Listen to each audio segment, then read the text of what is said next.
A tough series against Texas, though. They're facing Corbin tonight. Yeah, that sucks. DeGrom tomorrow, and then Nathan Is the Eovaldi. Grom still even?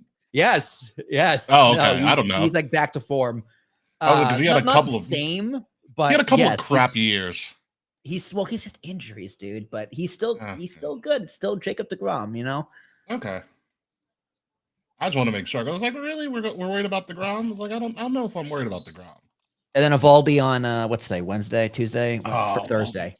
Eovaldi's such a pain. Yeah, he's a Yankee killer. Yankee such killer. A pain. Such a Yankee killer.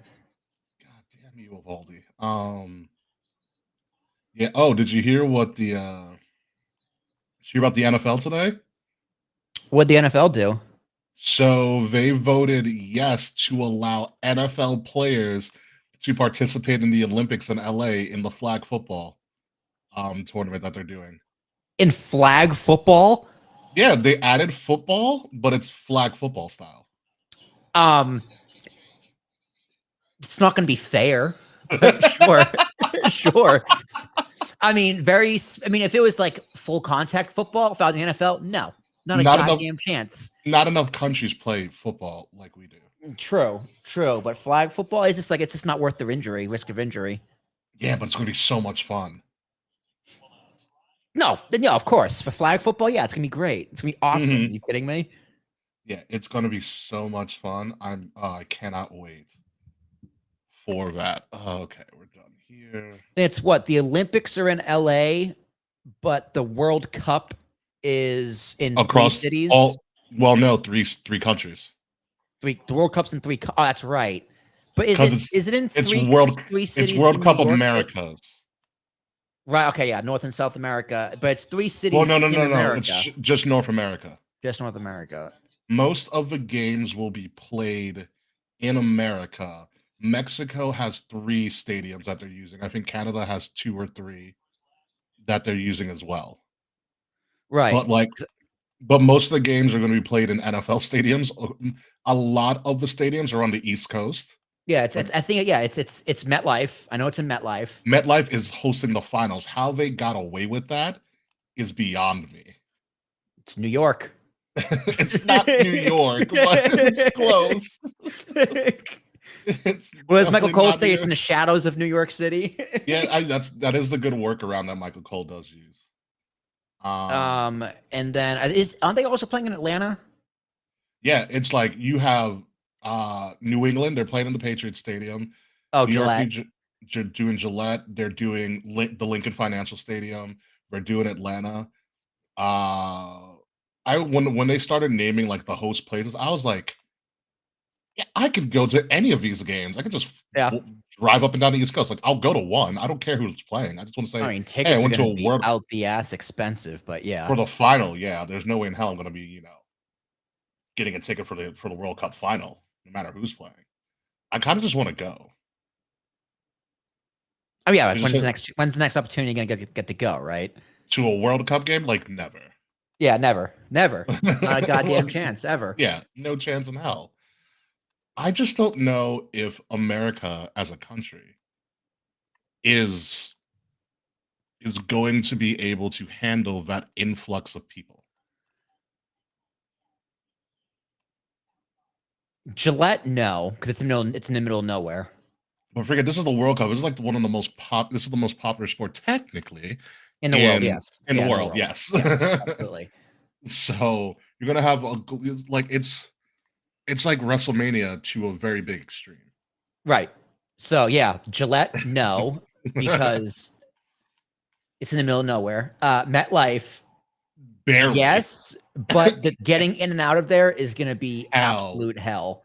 Mm-hmm. I mean, thank God the strike is over, so that's one. Because Jersey Transit strike finished? The Jersey Strike Transit finished. Yep, they started again today. I don't know the deals of the agreement, but they had a Shakira concert at MetLife. I don't know if there was this past weekend. Shakira and Pitbull. So I can tell you that Friday, I was like, I'm not going anywhere near the city because you had the Knicks and the Celtics at MSG, the Yankees and the Mets at Yankee Stadium. Shakira and Pitbull were doing MetLife. the MetLife. That was all in the same day. Then you had the Subway Series throughout the weekend. The New York Liberty started their championship like defense Oh in WNBA. God. Yep. I was like, New York's gonna be a It's a madhouse. mess. And not only that, but so Shakira and Pitbull had their concert without Jersey Transit because it was Oh shut yeah, down. I read the governor of New Jersey like shut it down. Yeah. I was like, wow, okay. Yeah, well, they couldn't reach an agreement, so all the trains had to get shut down. Fair enough. Some case putting in their predictions. I see. Yep, I sees. So it's gonna be fun. I've actually, as I'm finishing eating, because I was like, oh, we started 8. I was like, no, we don't. I've been watching like a month's worth of AEW the past couple of days. Is it I will good? say that they're getting better. They're getting more consistent. I've heard that like tickets have been selling better and Because everything they're everything going has to just the been right better. arenas. Yeah. They're not trying to do these mega arenas that WWE does. You know, they're kind of like, oh yeah, we can't do that. They found their niche more so. Their stories are getting better. Like there seems to be more continuity. Like there are just like matches for the sake of having matches. I mean, Raw does that too. But like their main stories are getting a little bit better. John Moxley. You still haven't seen the AEW World Title, by the way. The new one? Is there a new one?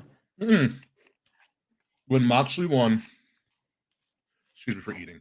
When Moxley won and did the Death Riders angle, he put the AEW Championship in a briefcase, and no one's seen it since. Moxley's held the title since last year. So what? He's just walking around without a belt? Why? What's the point? No one knows. No one fucking knows. Like no one knows. It's so weird. But otherwise it's doing pretty well. There was a Zach Gowen appearance. I did see people really like, mad at Ricochet for like taking off his leg and using it in the match. Brock Lesnar did that. Yeah, but it's also like Ricochet. He knows it. Yeah, he's a heel. Like, do you think Zach Gowen like didn't know that was happening? Like, how many times do you think he gets his leg? How many times do you think he gets that his prosthetic leg taken off of him in a match? He's been wrestling for like decades now. Yeah, probably every single time. Yeah, probably every single time. It's cheap heat. Yeah, exactly. I mean, Mad Men talked about it, and I don't know if it was in their comments or if they saw something, but someone who is actually handicapped was like, "I love this angle," which is just like, all right, no, you can't be more offended than the victim. I mean, it's good. I mean, listen, representation matters for a reason. Like, we've never had another Zach Gowen in pro wrestling that we're aware of. Yeah, I mean, like, how else would they get? Because like, if that person was handicapped and had a prosthetic leg, he's like, yeah, I don't want my leg to be used. It's hilarious. I still say they called in Zach Gowen as a retaliation for when Montez used the literal fan's prosthetic leg. Oh yeah, the TLC match. Leg. Tony was like, "Where is Zach Gowen? Get him on the show immediately. Go get Gallo on the horn." He's from Detroit. We're going there right now. The one thing with AEW that I've noticed is that so when they do the smaller venues, which makes the show presented a little bit better, is that they can't keep the stage. So their stages are kind of fluctuating depending on the size of the arena. So not all the time do you get like the 2 tunnels. Right. So it's just a little inconsistent. It's a little inconsistent in like the way it's presented, and especially Collision, because of all the things going on in sports, they keep bouncing Collision on different nights. Well, I heard. Well, yeah, that's a problem. That's probably gonna get canceled, as it probably should. But they're doing a residency. Yeah, in Chicago for a couple. Chicago, which fine. We're doing a lot more of those long-term, like, or at least being there for like a week. They did it with the Manhattan Center in December. Yeah, they're doing Chicago. I think they're doing the 2300 Arena for a little bit too. I don't think it's ideal, but it's not the end of the world. It's not the end of the world. Like people are still going to come, and they're doing it in wrestling hotbeds.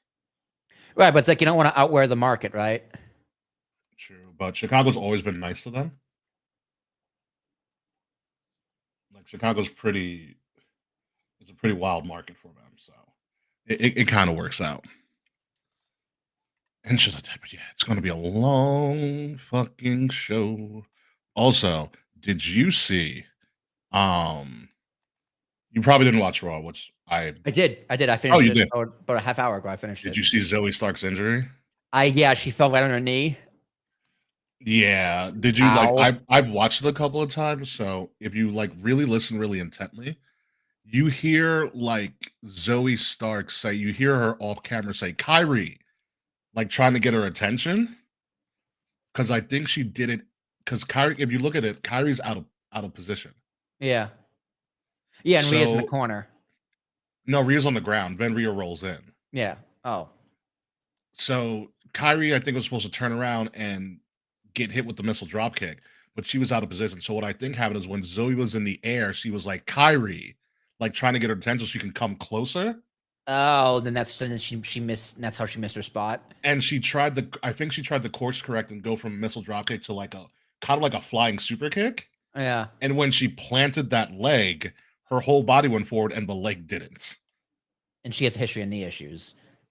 I don't. Yeah, Yeah. she blew out she tore her ACL in NXT, and she was out for a minute. But I Oof. believe that is she pulled a Tegan Knox. She injured the upper knee, I believe. Yeah, your career is over. Like it's pretty much over. It was a shame too. I was like, she's got potential. Like they didn't fire her; they fired Sonya and Shayna. Like they were Yeah. gonna give her a shot. I mean, like you were already low on the card, then you got this injury. It was such a shame because I thought after she did the angle with Trish like last year, I was like, oh, she's gonna be fine. They tried, but I mean, she was the right person for that role at that time. But once that story wrapped up, Trish went by, she left, and then Becky went on to other things. It's like, okay, well, what's left for her? Where's she gonna go? Give her anything to go. And the mid card titles weren't. There was no singles title at that time, and the tag no mid card for her. Yeah, there was no mid card for her. Yeah. So it's going to be a wild time. She's not going to be back until like next year. No, probably at best a Rumble return, maybe. Yeah, she's got a long road ahead. Yeah, I don't know if you saw the stills. I don't need to see the stills. Yeah, no, it's really weird. So obviously the international markets, they don't get a commercial break like we do because America. But she couldn't even walk back. The actual trainer had to carry her back. Oh yeah, she blew out her knee. Yeah. And if you can hear her screaming on the ground as Michael Cole's trying to like talk over it. You know what was wild? Her injury was so bad, the ref didn't even put up the X. Yeah, no, they just pretty much like got on top of her. Yeah, the ref was like, I think the ref looked at the medical officials like, just come in right now. Yeah, we know. Just get down here. Yeah, please. Yeah, it was bad. But hey, I mean, Kyrie and Rhea improvised that match on the fly at the end and did a great job. I know, right? I was the thing too. Like they got back from break and I was like, well, now it's a one-on-one match. I'm like, oh, so, like what are we gonna do now? This sucks. Kyrie's like, fuck, now I have to eat a pin. That's probably what it was too, yeah. It was kind of crazy because like when the injury happened and Rhea rolled in, you could see it on her face. She was like, oh crap. Yeah. Which is crazy because she just post up in the corner. It's like, okay, just wait for instruction. Yeah. The last time that someone got a major knee injury, Rhea was also involved in the match, and that was with Tegan. Oof. That was during the Mae Young. Because Tegan did a dive, and when Rhea caught her, but when she landed, her knee was just gone. Dude, that's the one thing I'm afraid of, hurting my knee. Oh yeah, it's not pretty. I've seen enough ACL injuries and people recover from and know that's crap. Like, do you remember you see Oswaldo like ruin his ankle?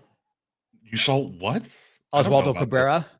Oh no, I did not see that. I probably God. Yeah, it was blowout game, sack fly. and top of the ninth, make it like 13-2. Oh, you're talking about recently. Yeah. Yeah, like last I didn't week. see it, but I heard about it. Yeah. Last week, yeah. So he avoided the tag and like he pretty much like did it juke to avoid a catcher, and then when his ankle landed, he turned his body to go to the plate, and his ankle didn't move. Didn't move the way it was supposed to. Was the spikes in the ground? They didn't show the replay, which is really annoying. But that makes sense. But he was on the ground, like screaming, crying in pain. They did bring an ambulance onto the field to get him out of there. Yeah, they stretchered him out.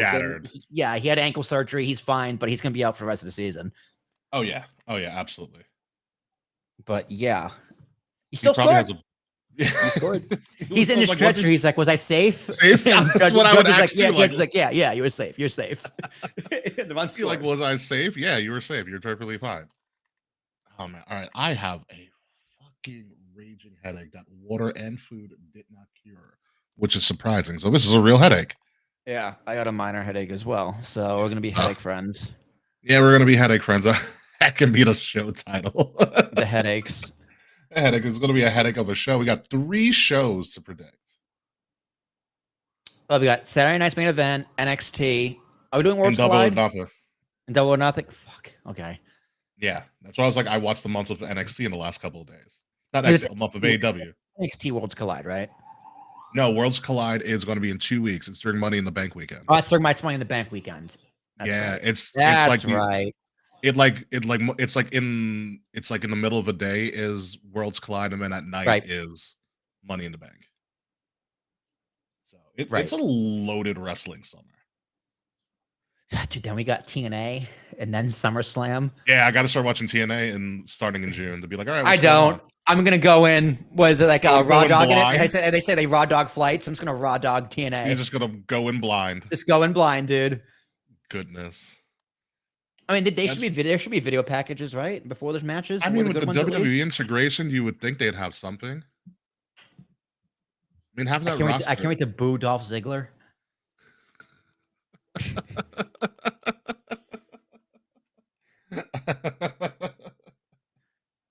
Oh man, yeah. I don't know I feel like there's gonna be a lot of NXT influence in Slammiversary. Well, it is. See. I know they say Bound for Glory is the biggest show of the year, but no, it really is. Slammiversary is the big one. Slammiversary really should be their WrestleMania, even though it was supposed to be Bound for Glory. Yeah, I think it's more so Slammiversary at this point. Yeah, I mean, yeah, it's their anniversary show. It's for Fuse to die. Listen, TNA finds a way all the time. All the time. All right, so we're going to be back in like 2-3 minutes, and we will get the show started. So, yeah, let's do the damn thing. See you in a bit.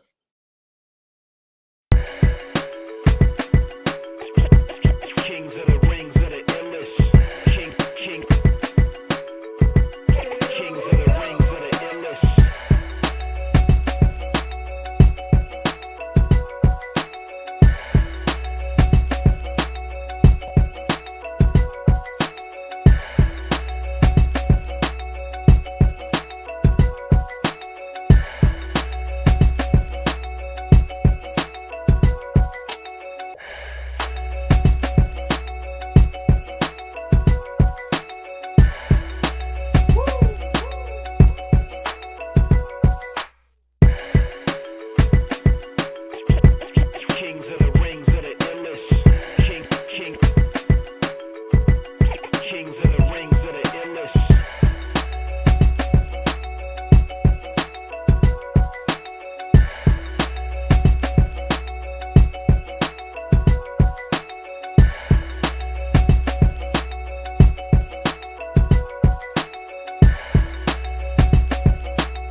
HQ, representing kings of the rings to the fullest.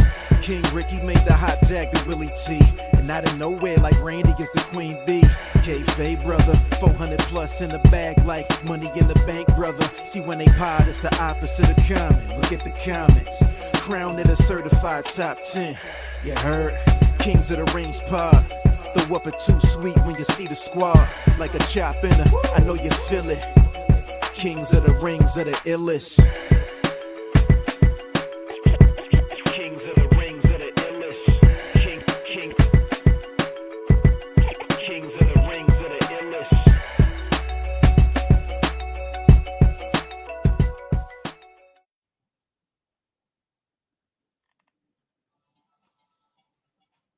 All right, folks, and welcome to another episode of Kings of the Rings podcast, episode number 407. It's two dudes with massive headaches. No kayfabe tonight, folks. I'm your host, King Ricky Rose. Thank you guys for joining us. If you guys like what you are seeing, make sure you like, share, subscribe to us at KOTR_podcast across all social media outlets. Kings of the Rings podcast. Like, share, subscribe, leave us a 5-star review.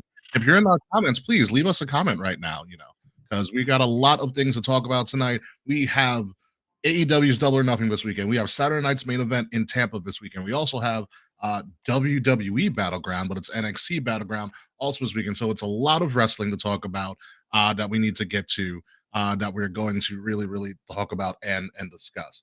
But before all that, let's get into some things that happened, unfortunately, over the past couple of weeks. And one of the big things that happened is legendary ECW original Sabu passed away at the age of 60. As I block out Will's face, you can't see me. Barely see you. Yeah, but sorry, my camera's so bad. I blame my internet. It's your crappy connection. I'm gonna make a switch really, really quick here. But yeah, Sabu passed away. God, Will, I know you've been studying ECW the last couple of years, I would say. So what are your thoughts on Sabu, especially since you've been really looking at his work? As I talk about Will's Shitty Connection really goes out. So Sabu, an ECW original, he had been wrestling all the way up to goodness. Up until I think last year, Sabu was really doing stuff for the brand. And we unfortunately lost Sabu in all of this. He was only 60 years old, but Sabu himself put I think Will is back. Sorry. Yeah, there you go. Yeah, no. So he wrestled a few weeks ago. He wrestled during Mania weekend. Yeah, Joey Janela. People saying Joey Janela killed him. So is Joey Janela the new what's her name? Ariana Grande of wrestling? Oh, like they say she killed Mac Miller. I sure hope not. I really sure hope not. No, Joey Janela is getting a lot of hate he doesn't deserve because he apparently the drug kratom, which I've never heard of before, but apparently it's something a lot of wrestlers take for pain, but it's nowhere near as bad as Percocet or but Will's Wi-Fi is like Sabu's lifespan. Thank you, Taquan. Yes, welcome back. Welcome, Taquan. Yes. So basically, Sabu, 60 years old, a bunch of bumps. Very surprising that he died. Yeah. I was definitely very surprised, especially because he was just in the news recently for wrestling. So you don't see that so often. But yeah, Sabu's legacy. I mean, it's always better because he's dead, but wasn't necessarily. He's definitely a trailblazer in his own right, but I wouldn't say he's a great wrestler or a great high flyer. Have you seen his matches? It's full of botches. The dude would do that chair spot off the top rope and slip all the time. So but according that to being things said, that super entertaining. Probably also was the one who really made the table spot famous. I know it goes to the Dudleys, but Sabu is the one who really did it first. That is very true with that. A crazy thing about Sabu is what I read recently with him is that he apparently botched moves on purpose to add to the unpredictability and craziness of the character he was portraying. Yeah, sure he did. That is what has been told. It would make sense. I listened to Taz's monologue about Sabu on AEW Dynamite last week, and it was really heartfelt. He talked about how he pretty much Taz's legacy is linked to Sabu Correct. in ECW. Like they had a legendary rivalry. Um, and Yes, he they did. talked about how good of a person he was in the ring, and even a better person outside the ring. From what I hear, he was very giving. He was very knowledgeable to everybody in the background. I think there was a story where he convinced Vince McMahon that he was actually crazy. I'm sure it wasn't that hard. I mean, Vince McMahon himself is crazy, but Sabu, he was a good Italian. Yeah, Terry Brunk. I think he was originally from like Wisconsin, is where he was born, or something like that. I forgot. I know, I but had some stuff looked up. his feud with Taz and Yeah. RVD, probably the two biggest ones. A two-time ECW World Heavyweight Champion. The first one was unfortunately a transitional champion, but that's what it is. What it is. He probably deserved a better run.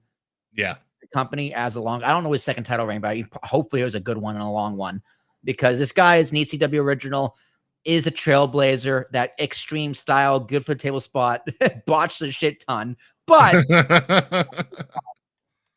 in that feud with Taz is what made ECW into their very first pay-per-view of April 97, Barely Legal. It wasn't the main event because Terry Funk was on the card, but it was the biggest, hottest angle going into that card. And then he started teaming with RVD, and then into 98, they have a big feud.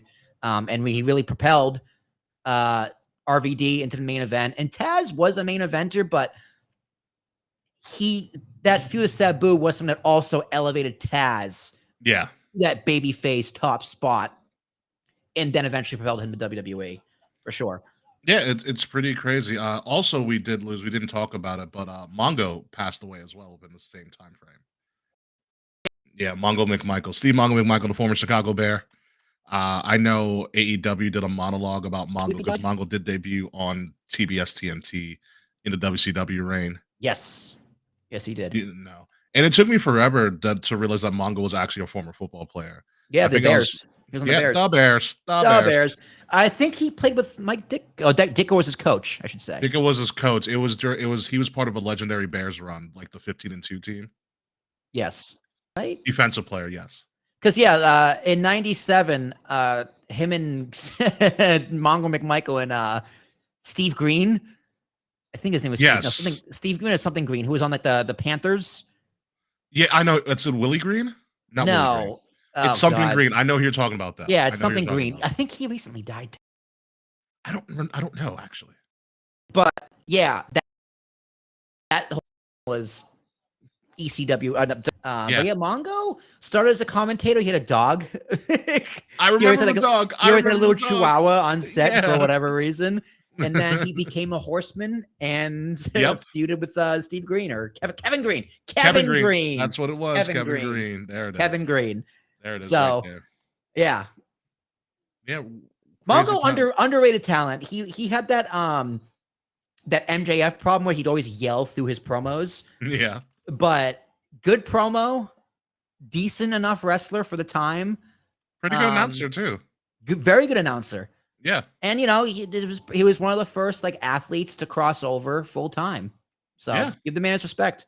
Yeah, good for him. So rest in peace, Sabu, and rest in peace, Mongo. So moving on in our next thing. Also while we were gone, WWE decided, hey, we know we're not going to give Saudi Arabia Crown Jewel, but we are going to give them Night of Champions again. So Night of Champions is going back to Saudi Arabia. It's going to be Saturday, June 28th. So it's probably going to be a lot of champion versus champion, although Crown Jewel was also champion versus champion. So who knows what's going to happen with this? There's this summer of wrestling begins this weekend, and there's a lot of wrestling going on this weekend. And going on this weekend and going on weekends. Well, no, it's Memorial Day weekend. Memorial Day weekend. Labor Day's in September. Memorial Day weekend. But there's a lot of wrestling from now until Labor Day weekend, even beyond Labor Day weekend. We have Night of Champions, Money in the Bank, Worlds Collide, All In is happening. This is all in like the next 3 months. I'm excited. SummerSlam is happening as well. Slammiversary is happening as well. Like there's a lot of what should be quality wrestling going on. So Night of Champions is right in the middle of this. I don't know if it's going to be a throwaway. It's clearly going to be after Money in the Bank, so who knows what's going to happen with all of this going on. And this is, it's going to lead into SummerSlam, which I do not believe there is going to be a July PLE. Although the rumor is Evolution 2 potentially. I've heard that rumor too. Yeah, there's enough to do it. there's I enough think space, enough room. you can build a card. NXT's probably doing Heat Wave at some point over the summer as well. I don't remember how they built to Evolution on TV. The first They one. really didn't, from what I recall. Because it was like, it's a thing. hard because like you got to give so much. You still have to give TV time to like your champions and the men and all the story. Like in order to do Evolution, how much time do you take away from your other storylines? Yeah, I don't know. You know what I mean? Because to properly build to this card to sell tickets. Yeah. Like you can put them in the main event, right, of the show. Mm-hmm. But how do you build that undercard? I don't know. I think they built a lot of in the original Evolution. I think on TV they built a lot of the main feuds, like the Becky and Charlotte. Becky Charlotte's last woman standing. Ronda Bella versus Rousey. Ronda, and it was Ronda and Nikki actually. I think Brie. I meant Nikki. I said Brie. And then Riot Squad at the time had the opening match with like Trish and a couple of the other legends that came back. Those are the only ones they built. And I forget, what did Bailey do? I forgot. Bliss wasn't involved because I think she got legitimately like broken her nose. And they also had Rhea and Io, I think, do the Mae Young final or Rhea was like the UK champion and she did like a WWE Evolution. Let's look at his card. NASA Memorial Coliseum. Yeah, we were there for that. Yep. Okay. Rhea Ripley defeated Dakota Kai via pinfall. That was a dark match. It was a dark match for NXT UK, I believe. Trish and Lita defeat Mickie James and Alicia Fox with Alexa Bliss, but she's a manager. Because she was injured. Yeah. Nia Jax won by eliminating Ember Moon. That was the Battle Royal for Women's Championship match. Mm-hmm. Toni Storm defeated Io Shirai. That's Io Sky versus pinfall 2018 Mae Young Classic. That was the Mae Young Classic final. That's correct. Yes. Sasha, Bailey, and Natalya defeated the Riot Squad. 6-woman tag. Shayna Baszler defeated Kairi Sane for this NXT Women's Championship match.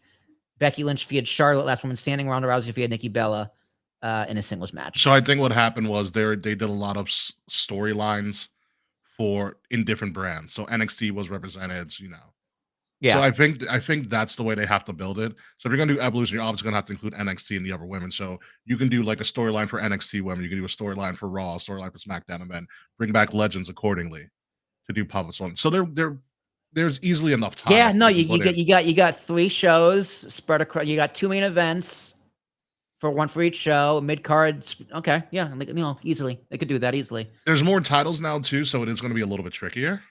Sorry, New Day, it's just like you don't get as many TV time. For it's okay. You're used to it. Yeah, something like that. Something's got to give. So Night of Champions going on this summer, and towards the end of the summer season, breaking news as of this morning, AEW announced All Out is going to Toronto, which is great because it's not going to be in Chicago for one, and it's not going to be a week after All In, which is going to be in Texas in July. They actually spaced this out, which I commend you. I commend you, AEW, for doing this because the past couple of years, they've done All In one week and then All Out the next week, and people are like, why? Like we just had this. Yeah, why are we doing this? Which one's All In? Do we go in or out first? Which belly button am I today? Yeah. So this is going to be at the Scotiabank Arena, also more preferably known as the Air Canada Center. It is not going to be in the Skydome, 2 different arenas on the same street for the most part. Yeah, they're down the street from each other. They're down the street from each other. You can walk from one to the other, and things like that. I'm considering this because Toronto's a really short flight, dude. Literally, we're up and you're down. you get like a cookie and that's it. They didn't even give out snacks on my flight. No, they did. I passed. But yeah, no, it was like an hour and 15-minute flight. I was like, this is weird. Like literally, Yeah. dude, I flew from Miami to Orlando, and that flight felt longer. Because it was. No, it definitely wasn't. It was 45 minutes. Yeah, I mean, I would go back. Toronto was a dope city. I Yeah, had a great lot of city. fun in Toronto. I literally stayed in the Marriott in the Rogers Center. Yeah, So like Skydome for the cool kids. yep, we're in the bar and you turn around and go, "Hey, there's the field." You're gonna see it. So really cool. Rogers Center, Skydome is a really cool park. It's really pretty. It's really clean. The fans Yeah. are really nice. It was a great game. How was the food in the arena? I mean, I didn't really, I drank in the arena. The food was like a 6.5, 7. Can't It was win more. it was okay. So it was dollar hot dog night. Guess, and they had a counter on the scoreboard. Guess how many hot dogs were sold? There was a counter on the scoreboard. That's awesome. I don't know how many. Just guess. What was the attendance? Can you tell me the attendance? So the attendance was it was about a little under half full. So what's that? Well, give me like 28,000. Okay, so I would say 10,000 hot dogs. Oh, bro. 44,000 hot dogs. Jeez. Dude, they were good. They were just regular hot dogs. I went and bought one. She's like, "Do you want one or two?" I'm like, "Ooh, one. I have rounds to make." So, yeah, that was solid. They had like a giant mozzarella on a stick, and they could get like sauces and like I think I did mayo and like cheddar like sprinkles on my mozzarella stick. It was delicious. Fancy. And then they had brisket mac and cheese. Yes. Which was delicious. And then like in center field, they had a bunch of like memorabilia. So they had like you could buy first base, like a signed base. Nice. Or like they had baseballs that were used in previous games, or like patches from like one of the City Connect jerseys on a Vlad Guerrero baseball card, or a signed bat for like $2,000, or signed jersey. So that was really cool. I bought a jar of dirt for $30. That's all right. In New York, Toronto, super affordable. Yeah. Super affordable. Tim Hortons, incredible. I should have told you to go get beaver tail.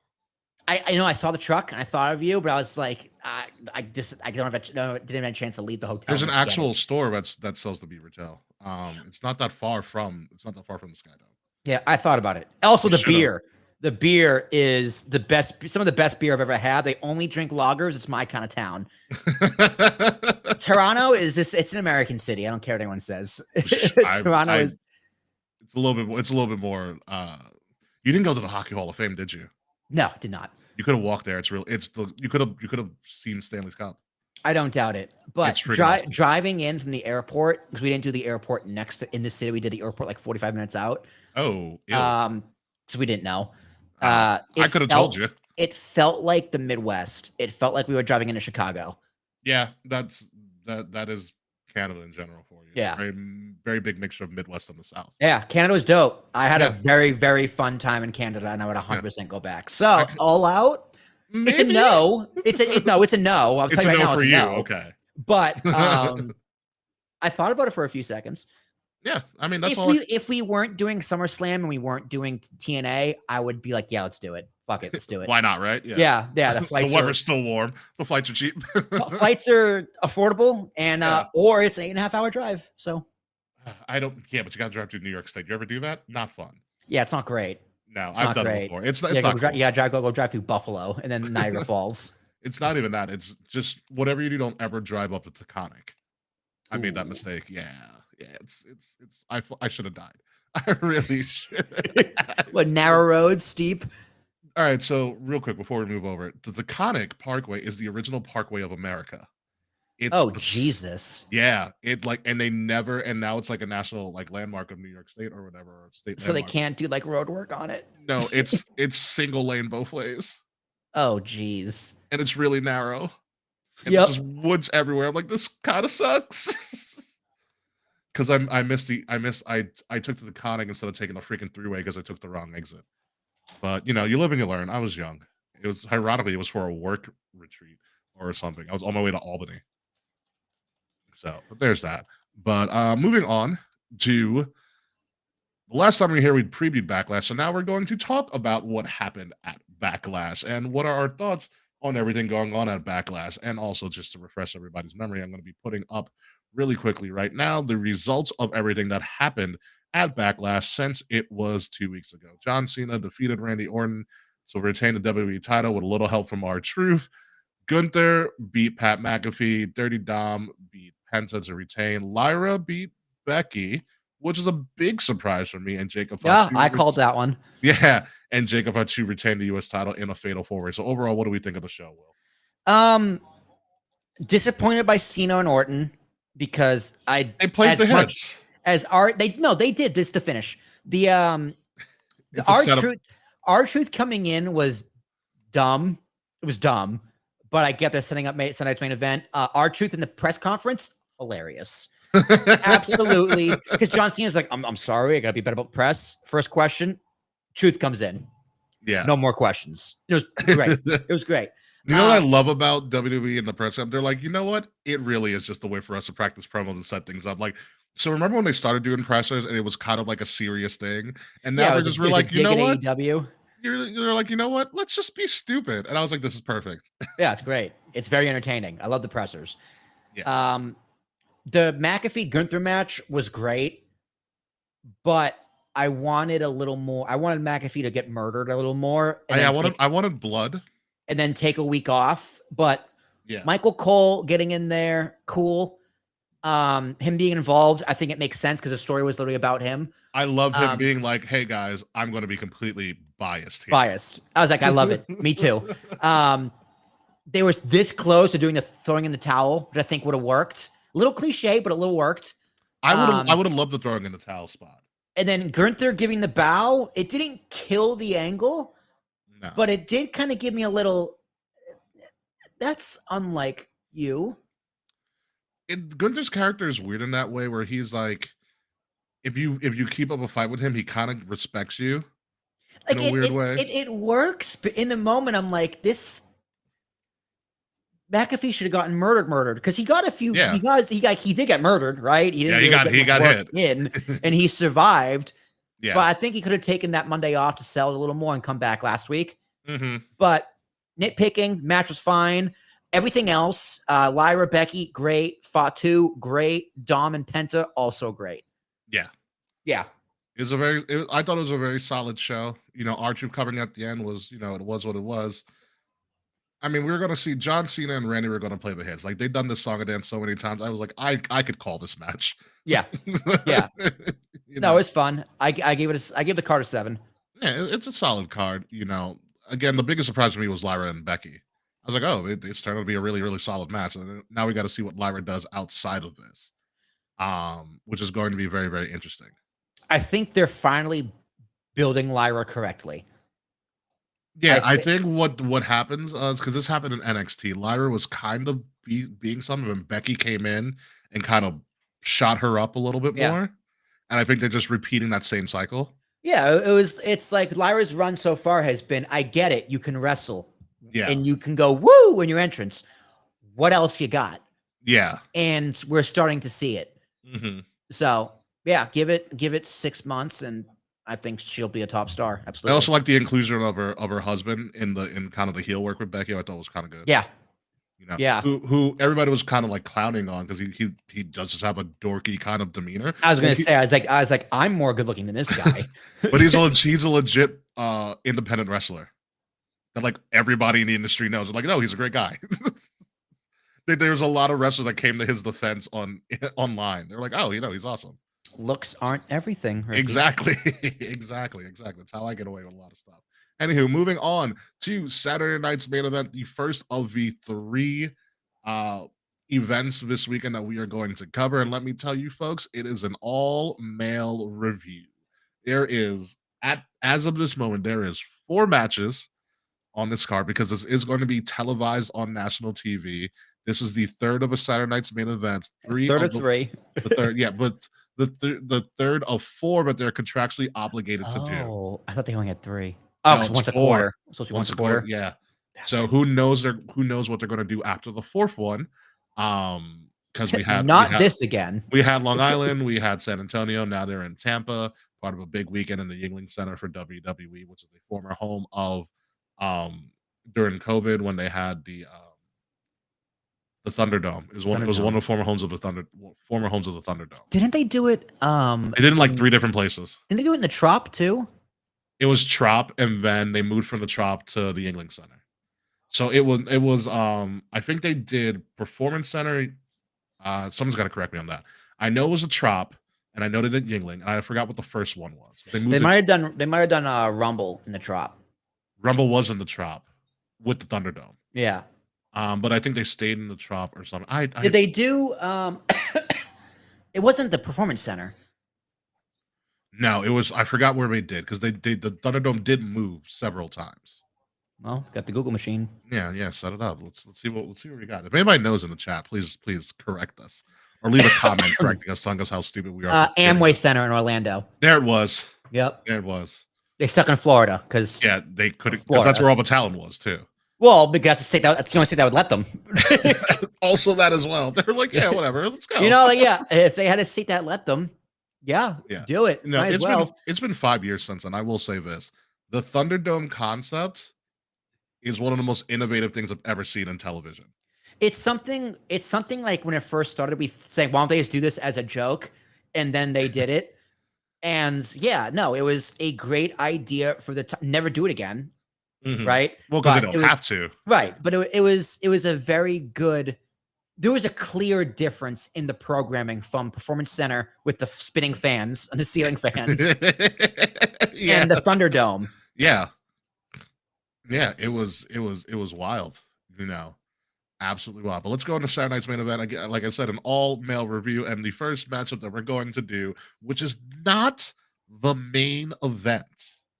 It's not a title match. That's why it's non-title. It is a non-title match. John Cena is facing R-Truth. My one gripe with this is that I wanted this to be a title match, and I'm going to explain to you why, Will.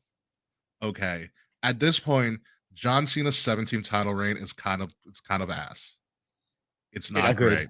Yeah, no, his heel run is also kind of ass. Yeah, and The Rock did him no favors during the freaking interviews. The Rock continues to do him no favors by not showing up or not even being mentioned. Exactly. So The Rock doesn't need to be there, but Cena needs to address The Rock.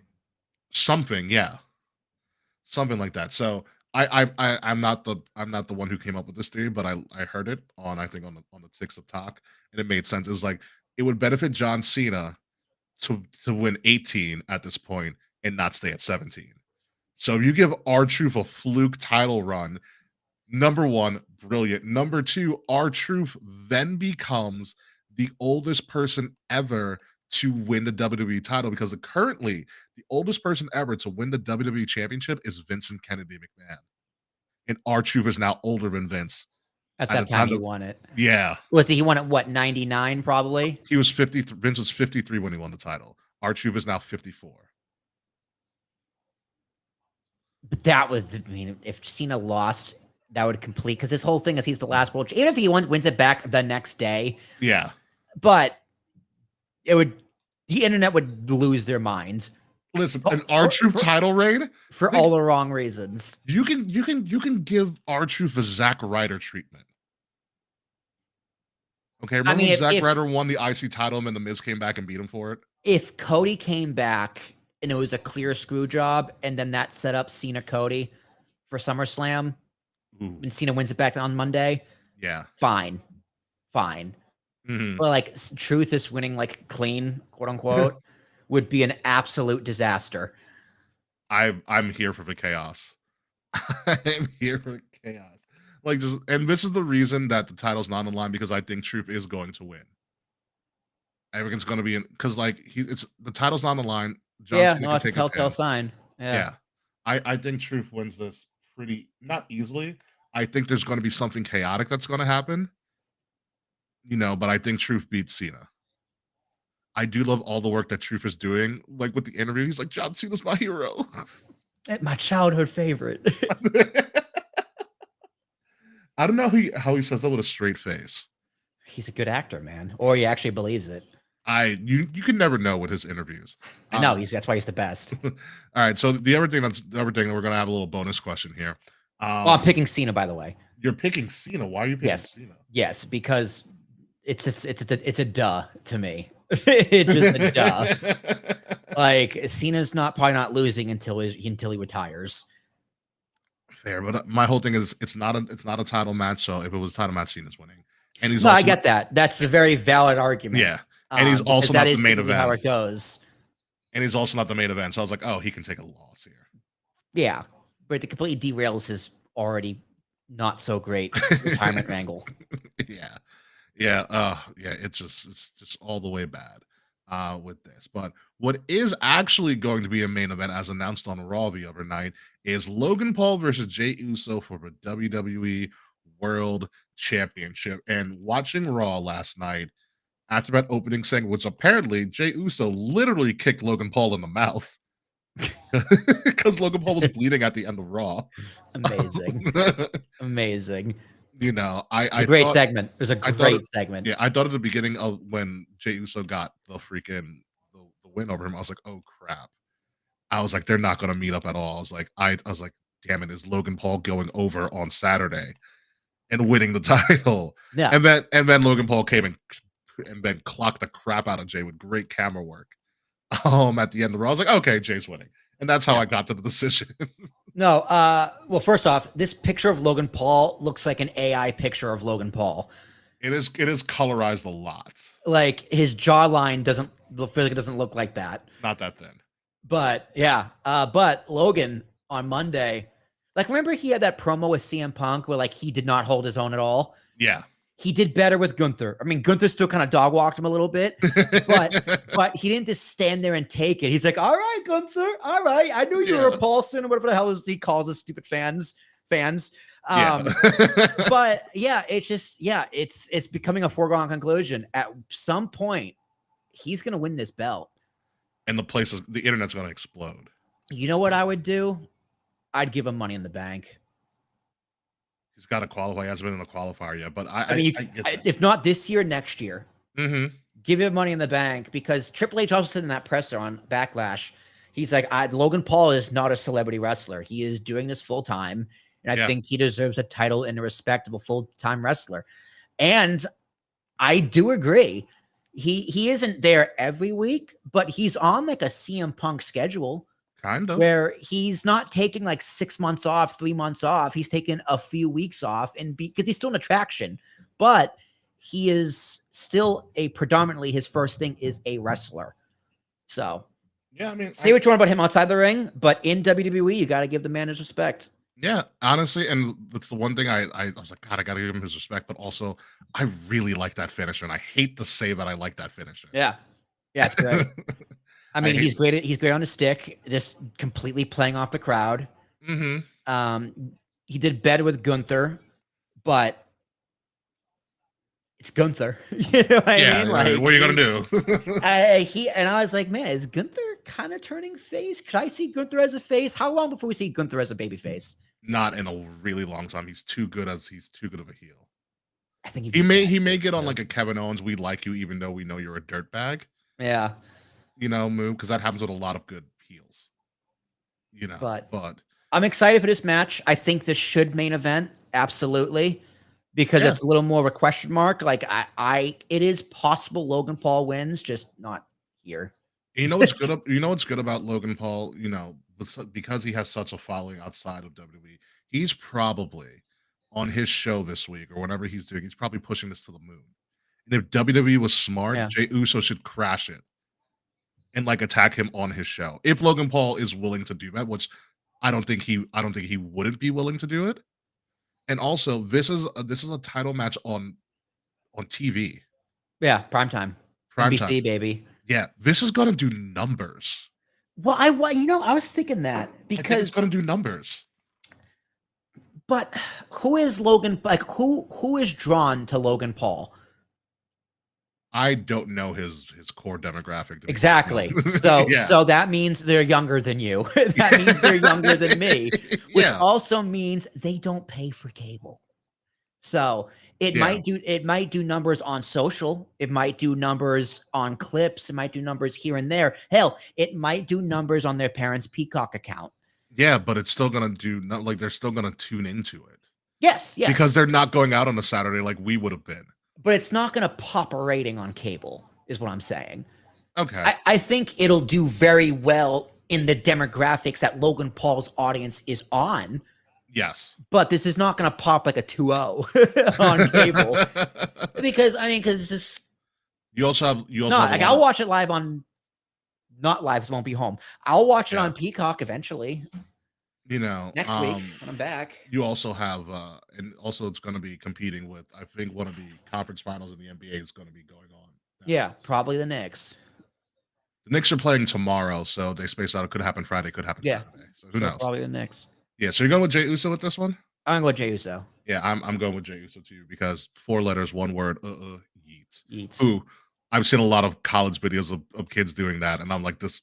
It's like Jey Uso's just printing money at this point. Yeah, no, he knows his audience.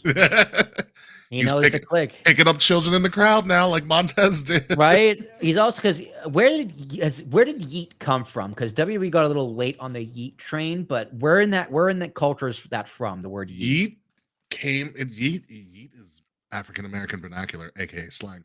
Yeet was around when I was going to bars. Like we would just say like Yeet. Is there a Long Island is the Yer? No, that's Yer is very New York. New York? New York City. Yeah, Yer. That's sometimes how I'll answer the phone to some people. Yer. That's Yer, funny. what's up? So, yeah, I figured Yeet was black culture, but it goes that far back. Because so when Jey Uso started saying Yeet, I was like, really? We're still saying Yeet? Like that's how like confused I was. You know, it's funny. That's what Jazz said. Jazz is like, Yeet. What? Why? that was my confusion too. I was like, we've been using Yeet for years. Why are we doing this now? And now it's over again. And I was like, wrestling. Nothing dies in wrestling. I mean, it works. If it works, it works. Because I remember we would say Yeet all the freaking time when we were out for no reason. Or like, oh, you got Yeet, I mean you got thrown somewhere, or like somebody yeeted this person. Yeah, no, because like a long time ago, Jazz would like send me a TikTok of someone falling and go, oh, this person got yeeted. Yeeted, yeah, that's like, the right way to use it. I'm like, what? That's the correct way to use it. I had kind of known of the word, but yeah, whatever. But you notice Jay, he's bulking up a little. He's a little more. He's bigger. He's getting a little bit bigger. Yeah, he's getting thicker. He's getting in. He's getting into main event shape. Yeah. Yeah. He's put it all together.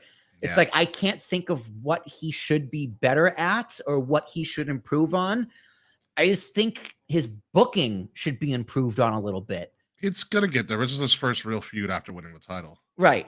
I do like the story of like he's overlooking Logan Paul. Mm-hmm. Ooh, thank you. And that's the story because he's distracted with Seth and the main event picture. Yeah. But I think he just needs a little more attention. Listen, he's printing money and kids love him. He is right. Like that's all that matters at this point. Yeah. He sells like a maniac those Yeet shirts. Like he's built and booked a lot better than Damian Priest around this time last year. Correct. Very correct. Yeah, Damian was kind of just a little fluke afterthought. And Damian was kind of the same way. I'm like, Damian, I don't know what you should improve on. It's just they're not booking you properly. They're not booked. He wasn't booked favorably. Mm-hmm. Put it that way. It was truly like a very secondary title when it was on Damian, unfortunately. But moving on to a clear Saturday Night Main Events match, like someone classically booked this. CM Punk and Sami Zayn, semi-strange bedfellows, versus Seth Rollins and Braun Breaker, because this is the main storyline that's going on, and we don't actually know where this is going in any way, shape, or form. I will say this. You don't create Rollins and Breaker as a super team, super villain with Paul Heyman and have them lose to Punk and Sami. I think truly what's going to happen is there's going to be a breakdown between Punk and Sami because they're ideologically different. Their characters are ideologically different. Yep. And Seth and Breaker will somehow win this by shenanigans or just by breakdown. Like, I don't even think Paul Heyman's going to be involved that much. And we'll say this. Paul Heyman pulling a Mr. Miz and throwing up his dukes. Like I was like, wow. Paul this is Heyman's amazing. fisticuffs. Fisticuffs payment.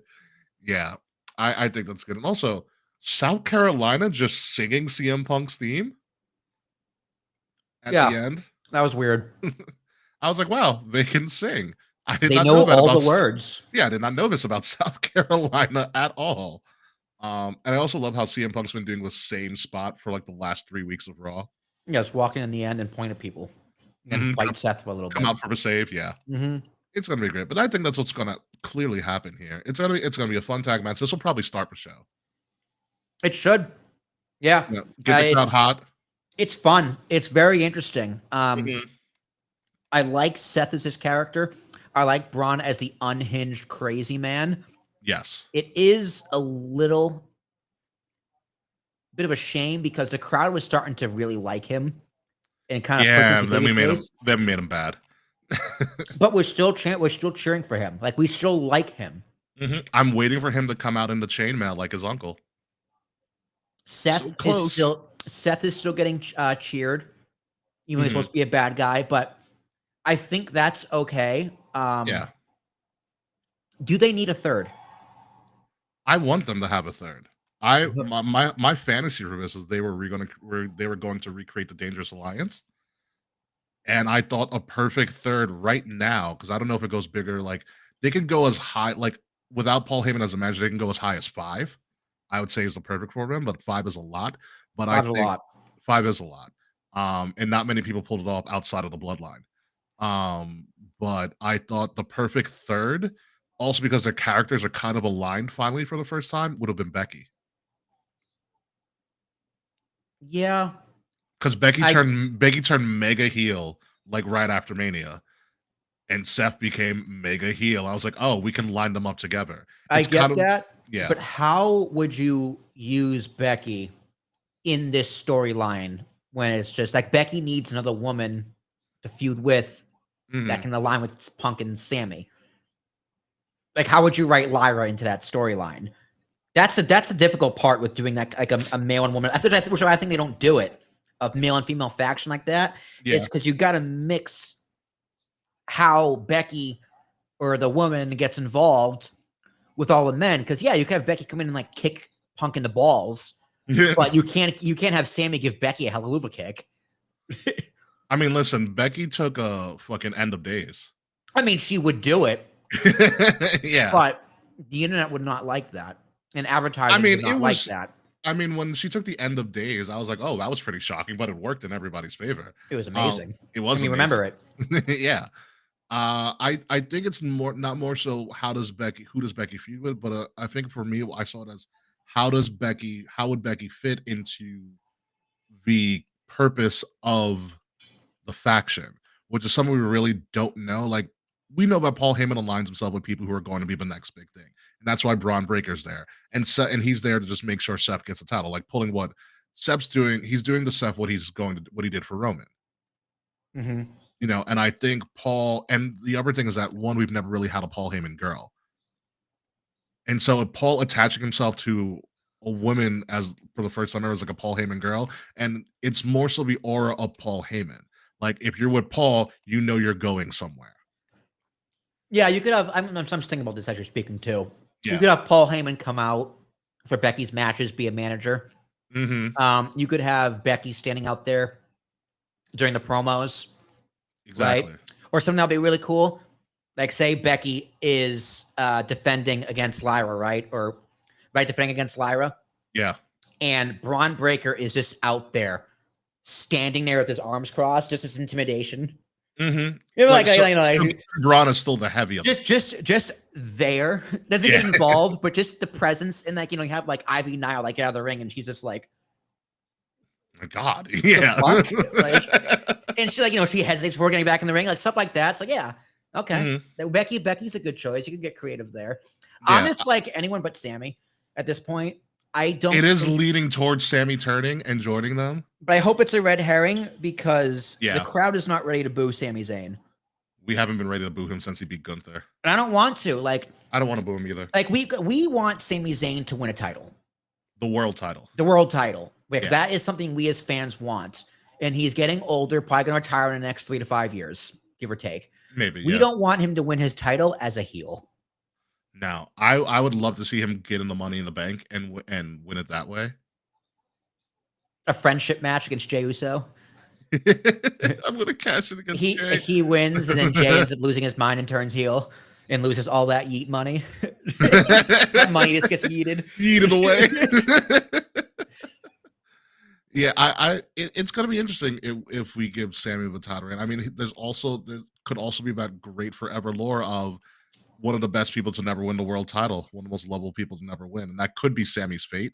That could be his fate, but also you could give him that Cena run after SummerSlam, is put the rocket on him, and then he's the one who beats John Cena and becomes the real world champion, because he is the ultimate man of the, like, when he's a babyface, Sami Zayn is the ultimate man of the people. Babyface, yeah. Ultimate man of the people. He is everything people hate about John Cena, but we love him because he's Sami Zayn and he says with such passion and heart. Yeah, he's having an asthma attack every time he's yelling. Yes. He's taking a lot of big breaths. Honestly, you convinced me on that booking. If Sammy is the one to take it off of John, I think that's a beautiful John Cena send off, because he doesn't put people over well. Look at what happened to Austin Theory. Exactly. Austin Theory had a straight wardrobe change this week. I'm like, what are you doing? And a haircut. Yeah, I'm like, what are you doing? I want him to join this group.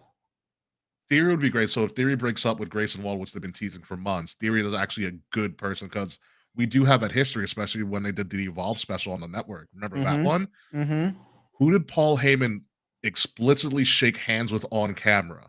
Austin Theory. Yep. Paul Heyman's like, I want to work with Austin Theory, and guess who's going to work with Austin Theory? I mean, I know people were saying like this, like when the turn first happened, they're like, oh, it's Evolution. Heyman's Flair, Seth is Triple H, Braun is Batista. I'm like, who's Randy Orton? Austin Theory. Austin Theory. We've been saying that for years. We've been saying it for years. Yeah. It's kind of funny. He started off hot. People really got annoyed by him, like the fans. And then because they put him with Seth. Remember, they put him with Seth before during the pandemic, and then that kind of floundered. Then they took him to NXT. He worked with the Garganos, and he was really funny being the idiot.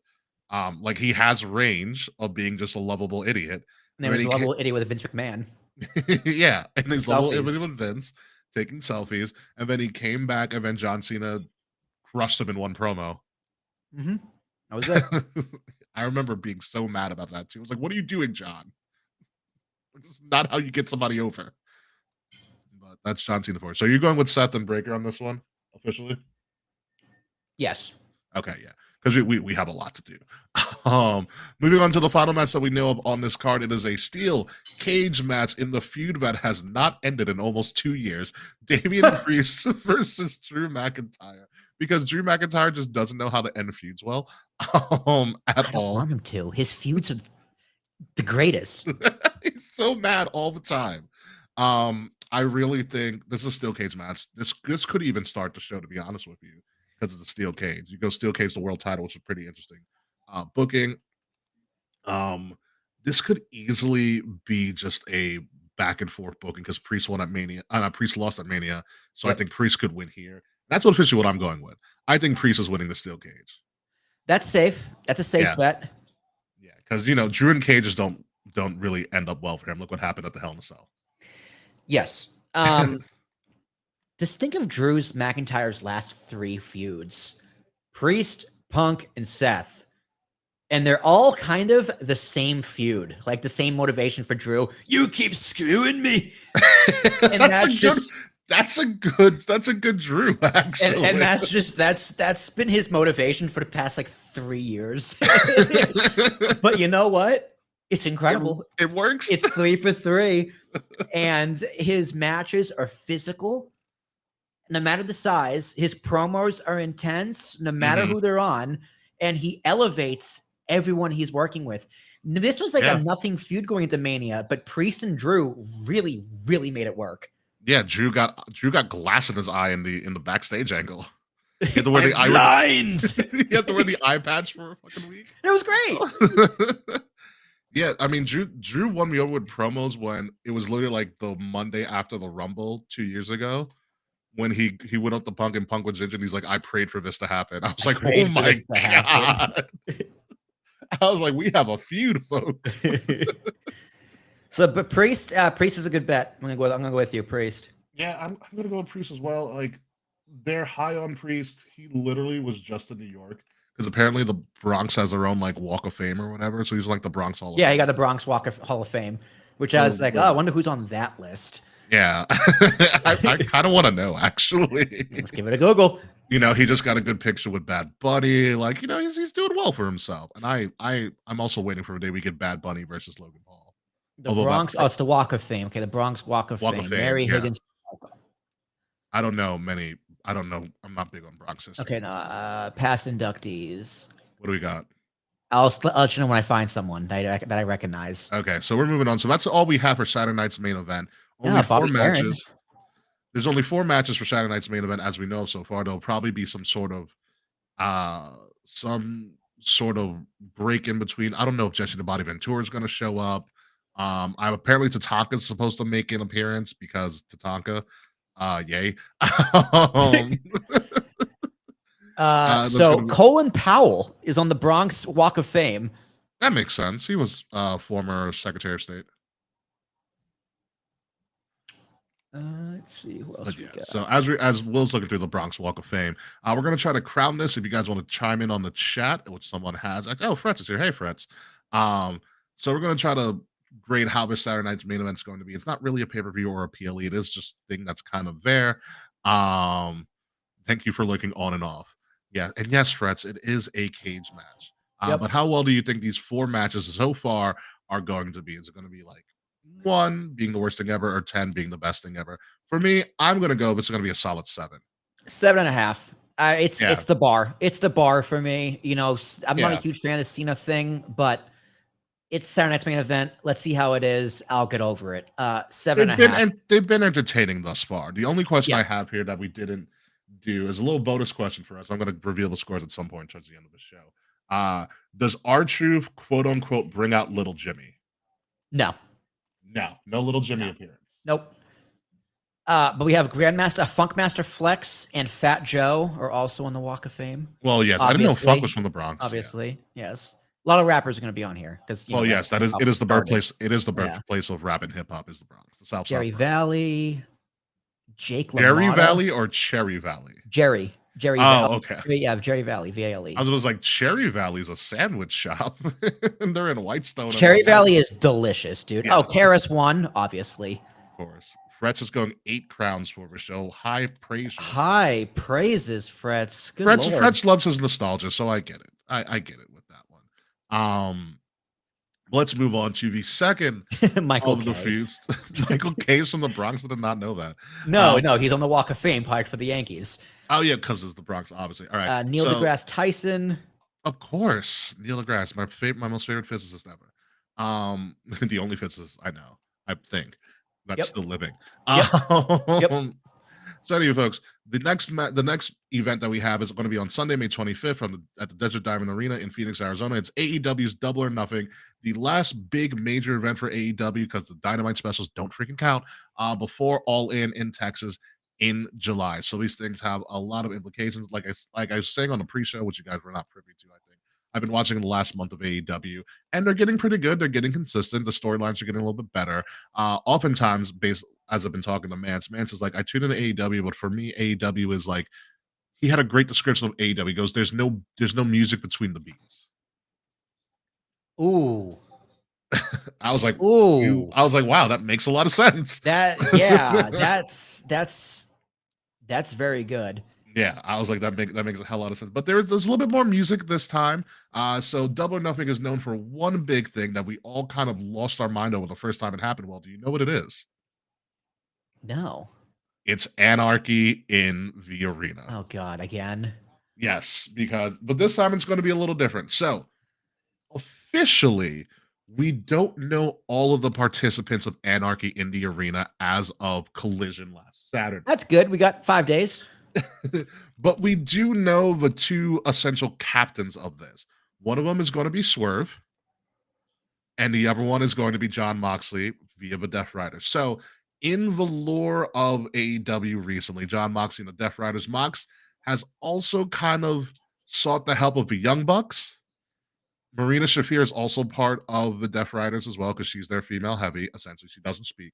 If you remember Marina Shafir, she's the Yep. wife of Roddy Jeff Strong. Roddy. She's been the heavy for Mox's Deaf Riders for a while.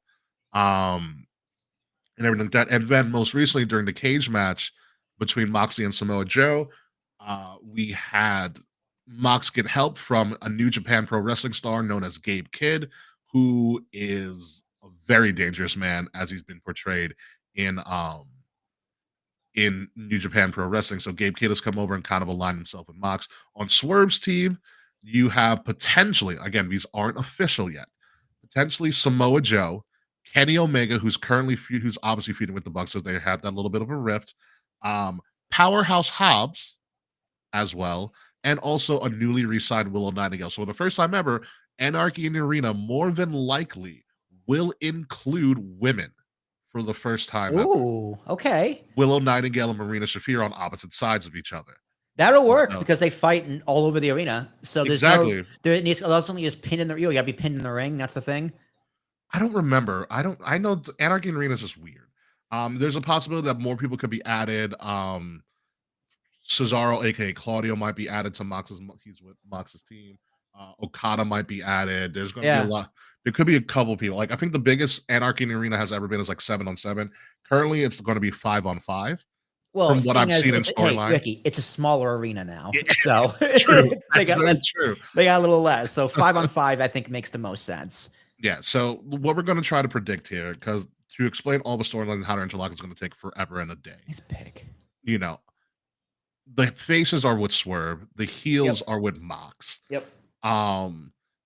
Since it's Anarchy in the Arena, there are no titles on the line, which leads me to believe that Swerve's team is winning. Last year, the heel team, aka the Bucks, and them won Anarchy in the Arena. I'm just from what I've seen in the past couple of days of catching up on Dynamite, I think Swerve and them win here. They win? Yeah. But Mox is the champion? Mox is the champion that no one sees the title for. Champion's advantage. I think Mox wins. So I'm going to go Team Mox. Okay. Yep. I'm going to go Fair Team enough. Mox. Like I said, this thing can go 7 ways to Sunday. There's a lot of weird stuff going on in Anarchy in the Arena, but I do like the fact that they are going to include females on both sides because I think that'll jazz things up a little bit. Oh, also Fret's in the chat. All Out Toronto, decent chance he goes. Fret's, he was talking about that, yeah. If you go, I will seriously look into going. Honestly, to go just to see Fret's would be like a lifetime achievement. I would go to hang out with Mr. Fret's. Fret's, if you do go, let me know because I will seriously look into flights and tickets that day. And make a decision. Drinks on us, Fret's. Drinks on us, Fret's. If we yes, Fret's. Drinks on us. The 3-Speed. It's my favorite lager up there. I mean, Fret's loves his beer. He can probably put you onto a lot of stuff. So yeah. No, there's literally breweries all over the stadium, so there's plenty of options. Plenty of beer.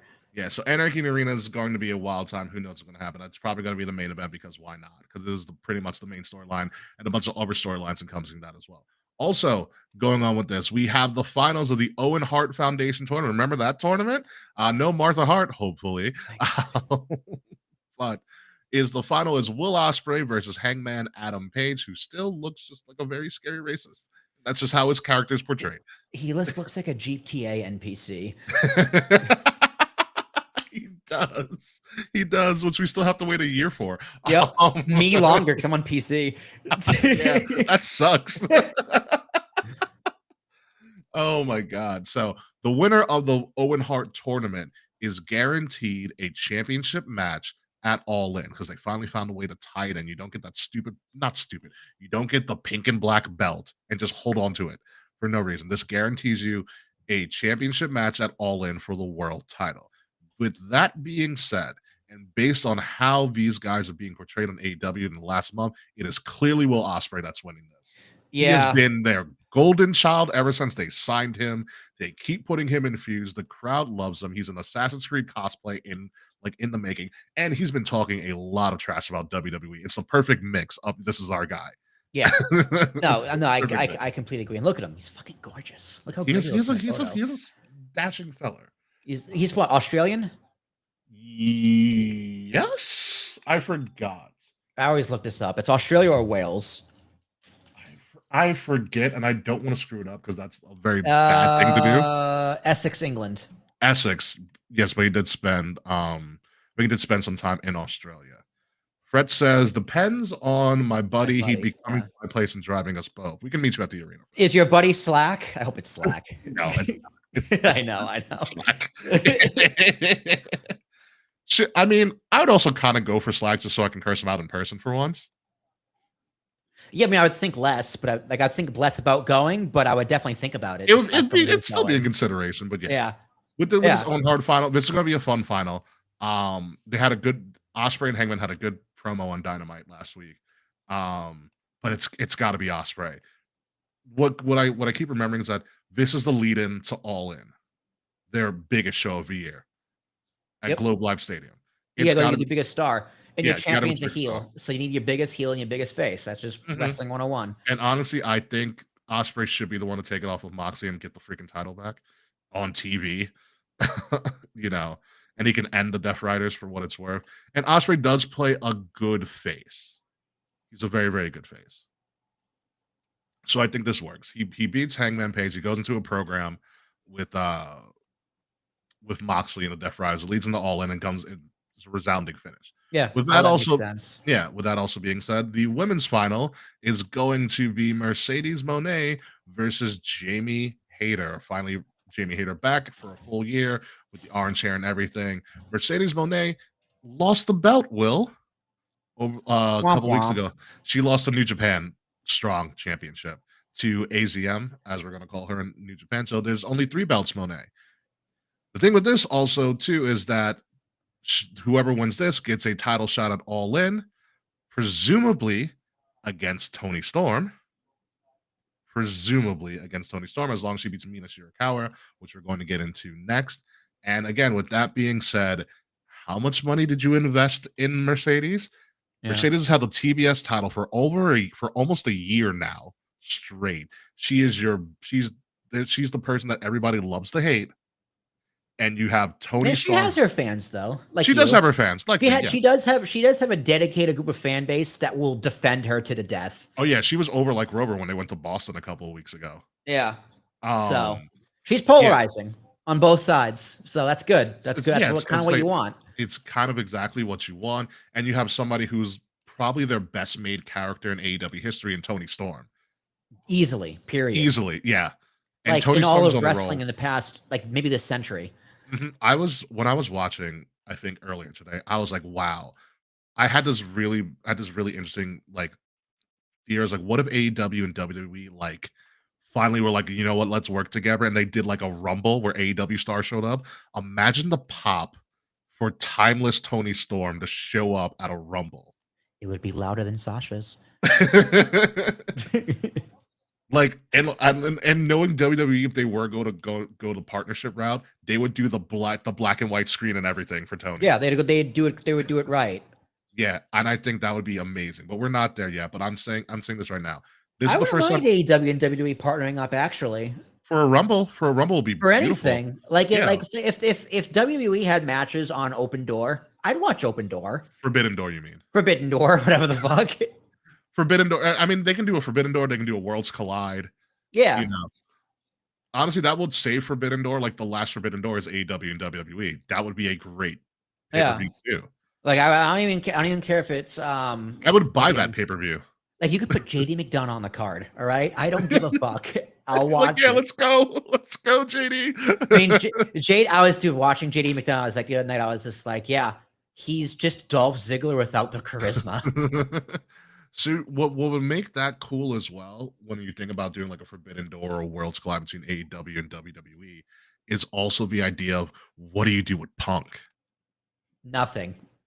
You just leave him off the card. Yep. Like, what do you do with Punk? What do you do with Cody? Because Cody's an Cody will go cut a promo. Cody's an intriguing one to go on Forbidden Door. Cody cuts a promo. I mean, you can even do, if he's still with the company, you can do Shinsuke and Kenny. Ooh. Shinsuke and Kenny's fun. AJ and Kenny. AJ and Ospreay, Shinsuke and Ospreay. Finn Balor. I want to see Finn Balor on that card. You can do a fatal 4-way of all former Bullet Club leaders of the Bullet Club.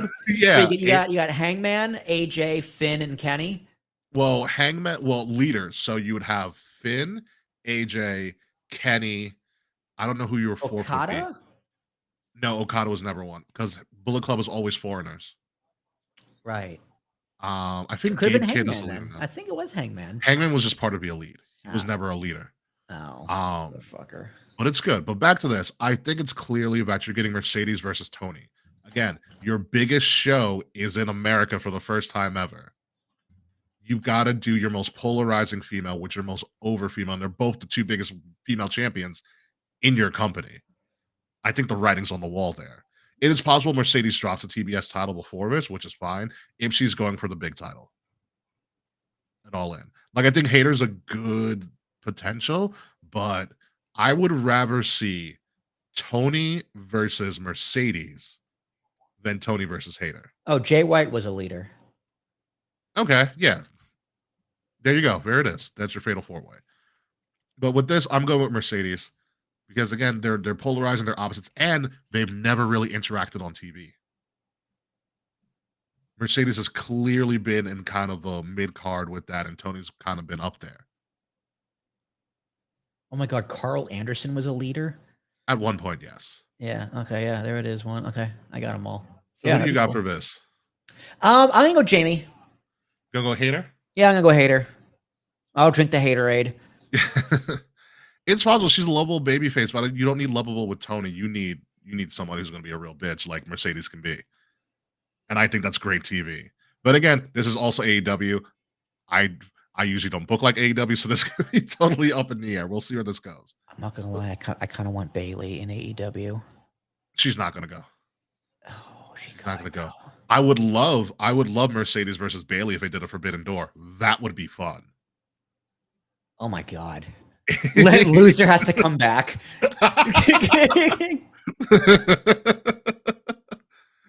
Because also Mercedes and Bailey would have a really fun match.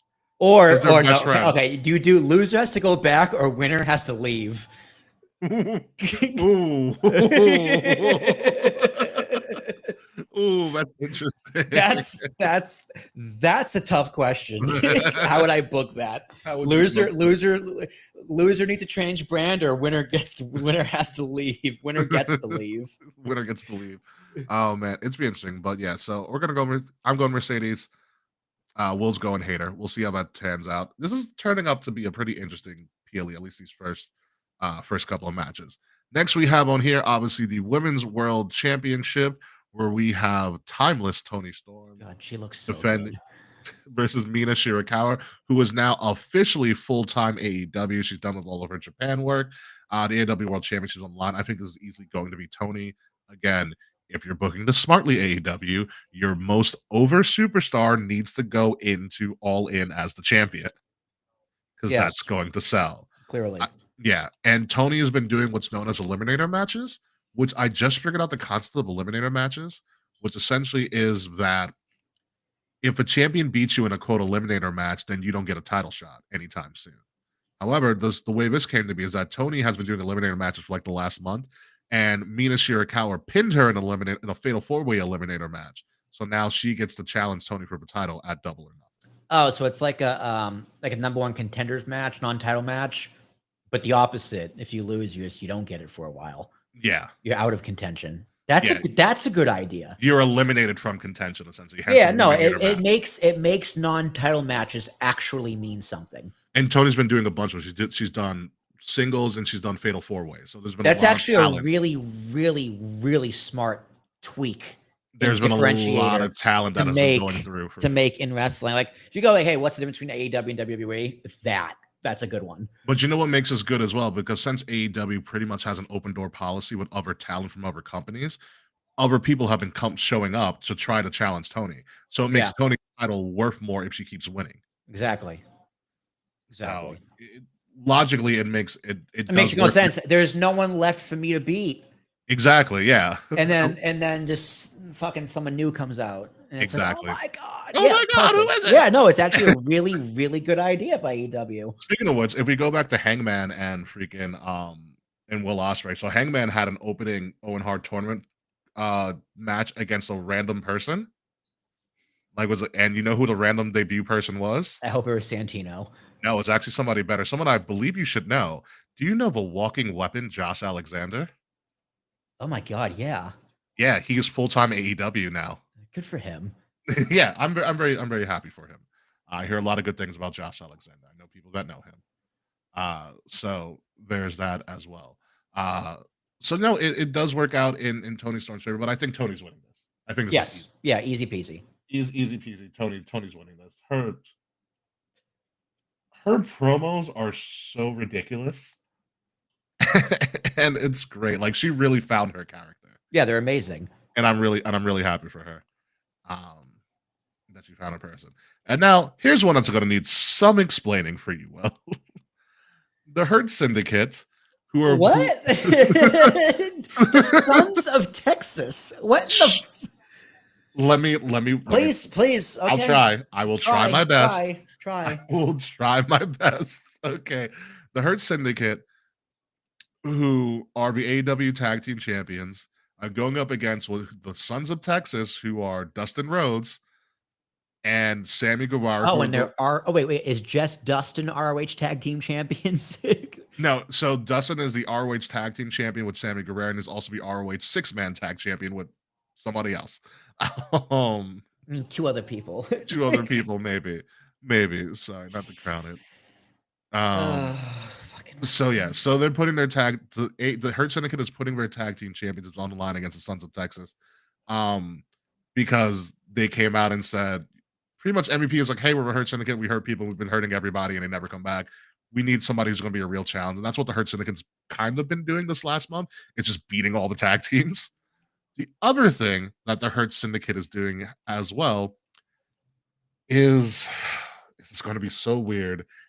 MJF has been vying for membership into the Hurt business. I think it's hilarious. It's like, guys, invite me to the cookout. Pretty much. It's very like, wow, I've seen this play out 1,000 times in real life. I bet it works though. It's very, you know what? Because it gave MJF a chance to be funny and not serious. Right. And he's really good at funny. Yeah. He calls Bobby Bob every week. Calls him Bob. Bob hates it. You know, so it's very Owen Hart joined the Nation vibes as well. Yeah.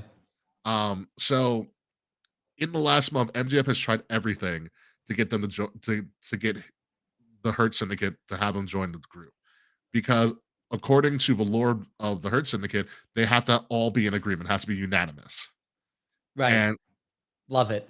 So MJF came out one week and it was like, guys, I can help you at a good time. He literally pulled a Godfather and just brought out like 12 women, 12 scantily clad women. He's like, guys, I can help you. We can all have a good time here. You know, just let me in.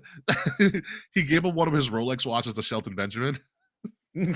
He tried to give Bobby Lashley a car. Why does he want to be in the Hurt Syndicate? So the thinking is he's going to use them to get himself back to the top of AEW. Oh, that's great. And MVP is he's like, I need a faction. And MVP is like, we can use MJF to get us to the top of AEW. So they're kind of going to play each other. Dude, it's a perfect story for these two. It's like they don't trust each other. They're just waiting who's going to stab who in the back, and they both know it's coming, but you don't know who or what or where or when or why. Yeah. And so I think MJF came up and attacked the tag team for the Hurt Syndicate. He's like, I hurt people. You see that? I hurt people. Let me join. So as of last week on Dynamite, they officially voted. To have MJF in the Hurt Syndicate. What kind of grinds my gears about this is because when the Hurt Syndicate first came into AEW, they were handing out all of these business cards to what seemingly was all of these like African American or Black wrestlers, and to have none of them get accepted. And then MJF just waltzes his way in. Seems like a total backstab. But here we are. AEW. Yeah, they kind of forgot their continuity, didn't they? Yeah. However, MJF is making this work. It is a very entertaining storyline. Dude, that's when you got to do it. If the idea is too good, but it doesn't make sense, sometimes it's just like, but the idea is too good. Like, we got to do this. It's such a good idea. Yes. According to Mr. Fretz, our little historian here, the RH six-man are Dustin and the Von Erich brothers, the sons of David. So they're called the Sons of David, which is Goldust and the Von Erich brothers, and the Sons of Texas are Goldust and Sammy Guevara, because that's a thing. It is very Owen Hart. Dustin Runnels, come on. Yeah. So, and it is very Owen Hart vibes, right? So you are absolutely correct. So with this, one of our bonus questions is, will MJF assist the Hurt Syndicate? I'm going to say absolutely yes. MJF is going to interfere in some way, shape, or form. Yes. And be that as it may, the Hurt Syndicate's going to win. This storyline's too good, and I don't think Dustin and Sammy have a chance. Yeah. No. Completely agree. Yeah. That's all there is really to it. Moving on to the Double or Nothing card. Again, I'm going to have to explain this one as well. We got FTR and versus Nigel McGuinness is wrestling again. Yes. I thought he had like a severe neck injury. No one knows. No one wrestling. Knows. Yeah. So this came to be because FTR is now heels again, and they're being managed by formerly known as Malcolm Bivens, but Stokely Hathaway. Amazing. So comedy galore. He's great. He's amazing. Oh, Stokely's fantastic. I'm really upset that he left WWE, but he also left on his own accord. It's not like he got fired. Yeah. He decided not to resign. Which, hey, better yourself, man. I mean, hey, I respect your decision. Yeah. You do you, man. Go for it. So FTR and Stokely have been attacking Shivani and just fucking with Tony Schiavone. And Daniel Garcia and Nigel McGuinness has pretty much come to the rescue. For that, be that as it may, and Nigel McGuinness owes Danny Garcia some stuff. Be that as it may, it's FTR all the way. The heels are winning this. I can't see any other way of this happening. No, that makes sense to me too. Yeah, especially they just turned heel. Recently, yeah, they've been heelish for a while. But yeah, I think that's what it's going to be for this. So yeah, I'm going FTR here. Pretty easy. This one is also going to need some explaining. Ricochet is doing a stretcher match with Mark Briscoe. Oh, I love it. You don't need to explain anything. I'm already sold. Sir, I'll take the car. Mark Briscoe, apparently, according to AEW, had just had his like 7th child or 7th or 9th child or something like that. Whatever. I love how he calls himself a redneck, but he's from Sussex County, Delaware, which is totally in the north. Which is like full of rich people. And Ricochet is pretty much essentially the most. He's God. I will say this: the way Ricochet is in this graphic, he looks like Andrew Tate. And I can't. No, he does. I can't unsee it. Like if Andrew Tate was just like, I'm just gonna drink and do drugs, more drugs, and drink more. Yeah, he doesn't drink and do drugs, idiot. No, he just goes off the handle. Yeah. And so Ricochet is even more off the handle. Christ, there's no proper way to describe Andrew Tate without using the word more. Yeah. Ricochet looks like Andrew Tate, but also has just a very douchey demeanor. Like, dude, there really is. Oh my god, this really is an Andrew Tate match. I'm gonna go with Ricochet here because he's just a hotter angle, and Mark Briscoe is just Ricochet looks amazing. Like, I'm just gonna say it. I fucking love this photo of Ricochet because his in and on the attitude is, I don't care. I'm rich. My wife's hot. Her music career is ass, but don't tell her I said that. I'm just gonna be over here. Yeah, I think Ricochet's winning this pretty clearly. He's on the up and up. He got into a Twitter war with Javon Evans the other week. I did. Yeah, I heard about he's been in a lot of Twitter beefs, to be fair. I think it's his character work, to be honest with you. Yeah. No, I mean, it's great. It's good. Yeah. It's very good. He's a very, very good heel. And another person who is 100% correct for leaving WWE. And they kind of gave his spot, sort of gave his spot to Carmelo Hayes. Kind of. I think Carmelo Hayes is Carmelo Hayes is on TV every week. And I think they're going to, and him and Alistair are having fun matches. Yes, of course. Yeah, Even of now, course. still having a But that was the Ricochet spot, man. Have fun matches. Good. Even the Miz is good though. The Miz is great in whatever he does. I'm gonna go Mark Briscoe to be different. I'm gonna go Druggy Tate. More Druggy Tate. So did you hear about the Miz has a new television thing? Yeah, he's hosting American Gladiator. Yeah, like the third remake of American Gladiator. So Good for that. him. And also, what is it? Freaking Braun Strowman apparently has a show coming out even after they fired him. Yeah, I heard they kind of brought him back. I think their disagreement was his money. Yeah, so the thing with Braun, I think the thing is that they did a show with him where like after every wrestling event, he goes to like a restaurant and has to eat everything on the menu. I was like, wow, I wonder why they didn't use Braun Strowman enough in his last run. They're trying to kill him every week. He's gonna have fucking indigestion. Yeah. God, he can never get off the toilet. Yeah, well, good thing he has the places I've pooped at, so you know if he's been there before. That's true. That is that's just a very fat guy thing to do. Dude, if I lived on the road, I'd do it. That's hilarious. It's hilarious. But I don't travel enough. Well, travel more than me, really. I do travel enough, I should say. Yeah.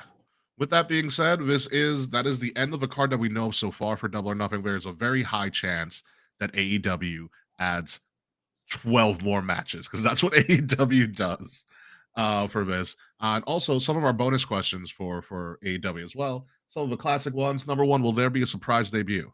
No.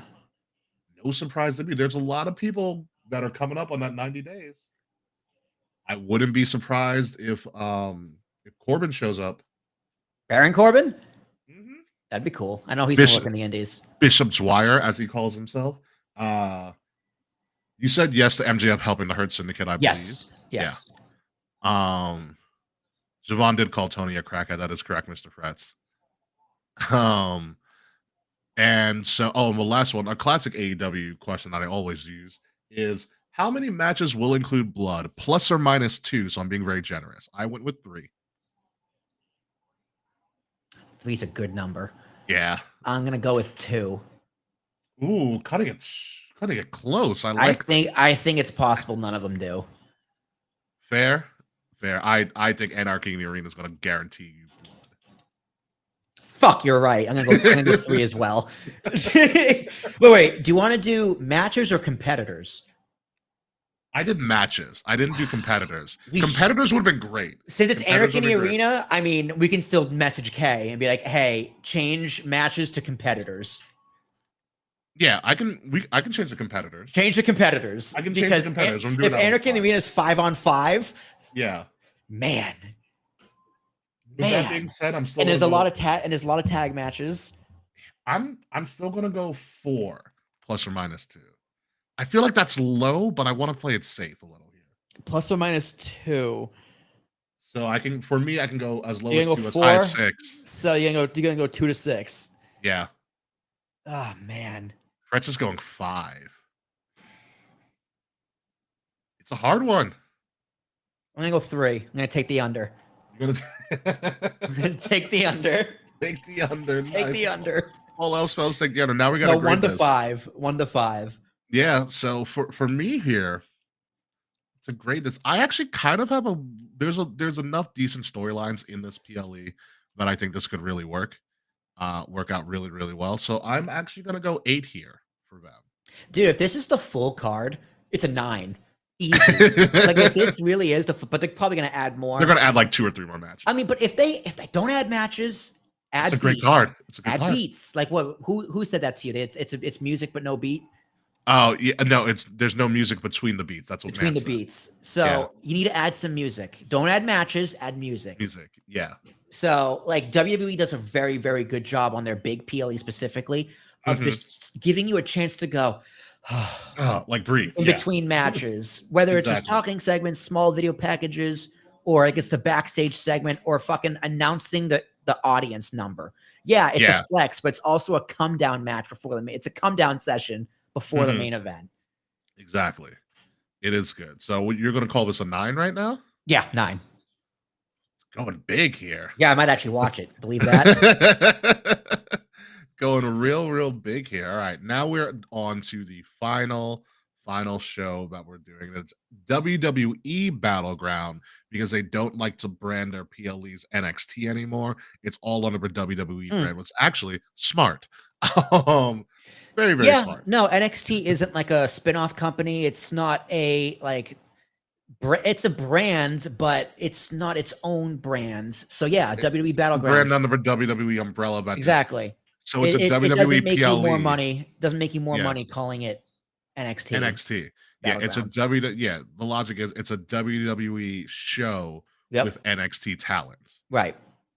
Which makes a lot of branding sense. So it's going to be absolutely. It's going to be around the same time. This says 7:30, which means like the show for them are going to be some dark matches. But the show's going to come on at 8 on Peacock, the same time that Double or Nothing is going to come on. So we're going to have NXT versus AEW for Sunday. You know, Memorial Day weekend is a great time to do it because no one's working the next day. Happy Victoria Day in Canada. I know you guys had that yesterday, Monday, by the way. So this card, as we know it, is also a 4-match card. There's probably going to be more as NXT is going on right now. Fretz, I think, is watching, and so he'll probably update us on the card as we go. But what I believe is going to be the main event is my second favorite boo in all of wrestling, Stephanie McCarry, NXT Women's Champion, is going to put her title on the line against Jordynne Grace. Jordynne Grace winning the qualifier and the NXT Women's World Championship. I think this is going to be fun. This is as of right now, this is the only women's match in WWE this weekend for them, as we just lost Will. So I can talk. I can still hear you. Oh, you're back. There you go. Okay, there we go. That's it. Welcome back, sir. I don't know. I just did a nuclear test. My internet's right where it should be. So fuck me, I guess. No, your video's better now. Yeah, it's because my internet's running at full speed. And just as I said that, it's not really going. But yeah, you're getting there. You'll be fine. I think, as I've been watching NXT, Stephanie McCare is too hot right now to have this title fall off of her. She is the face of the NXT. Hot isn't the right word for Stephanie. I know. I'm aware. I'm aware. She's what, Chilean?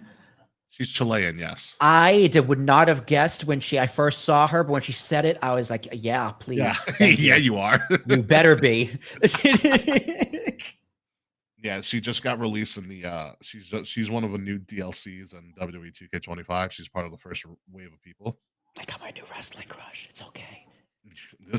As soon as I laid eyes on Stephanie McCare, I was like, "This is my wrestling crush." This is my sorry, Roxanne. You're cute as a button, but you're cute as a button. I will say this: that's a woman. Dom Mysterio's gonna bag Roxanne in storyline, and it's gonna piss off Liv. And I can't wait, dude. Nothing's gonna make Dom a face more than ditching a blonde for a brunette. Dom Mysterio's character is just Pete Davidson. Yes. And yes. Yes. It's incredible. Dude, they need to announce that he's from Staten Island one week. Have Pete Davidson walk him to the ring. Yeah. So and I love that he's doing the Eddie look. Mm-hmm. All right. So do you remember when Stephanie McCare was a free agent and she did that Forbidden Door match with Mercedes? No. So that's when everybody started to realize who Stephanie McCare was. So she was racking up titles all over the place. She did a Forbidden Door match with Mercedes, blew the roof off, and then 2 or 3 weeks later, WWE signed her. And everybody was like, "Oh, it was just a tryout match." WWE was like, "We like her. Thank you, thanks, Mercedes." Yeah. Like, oh, she's wrestling Sasha Banks. Let's see how she does. Good enough. Better. Exactly. But yeah, no, ever since Julia's officially on SmackDown and Roxanne is officially on Raw, Stephanie McCare is the face of this women's division. And she's going to hold that title forever. You know how good Stephanie McCare is? She did one of Charlotte Flair's original, transitional moves where she, wraps her legs around the head and, bashes the head in. Uh-huh. And she's been doing that forever, and people love it, and they hate it when Charlotte does it now. Oh, yeah, it's great. It's great. It also helps that Booker T makes people think that she's stealing from Charlotte, stealing from her. Yeah, that's how much they hate Charlotte. And as much as I like Jordynne Grace, I don't think Jordynne Grace is winning this title. I think this match is going to be phenomenal. I think it's going to be real good. But I don't think Stephanie is. I don't think Stephanie's dropping this title.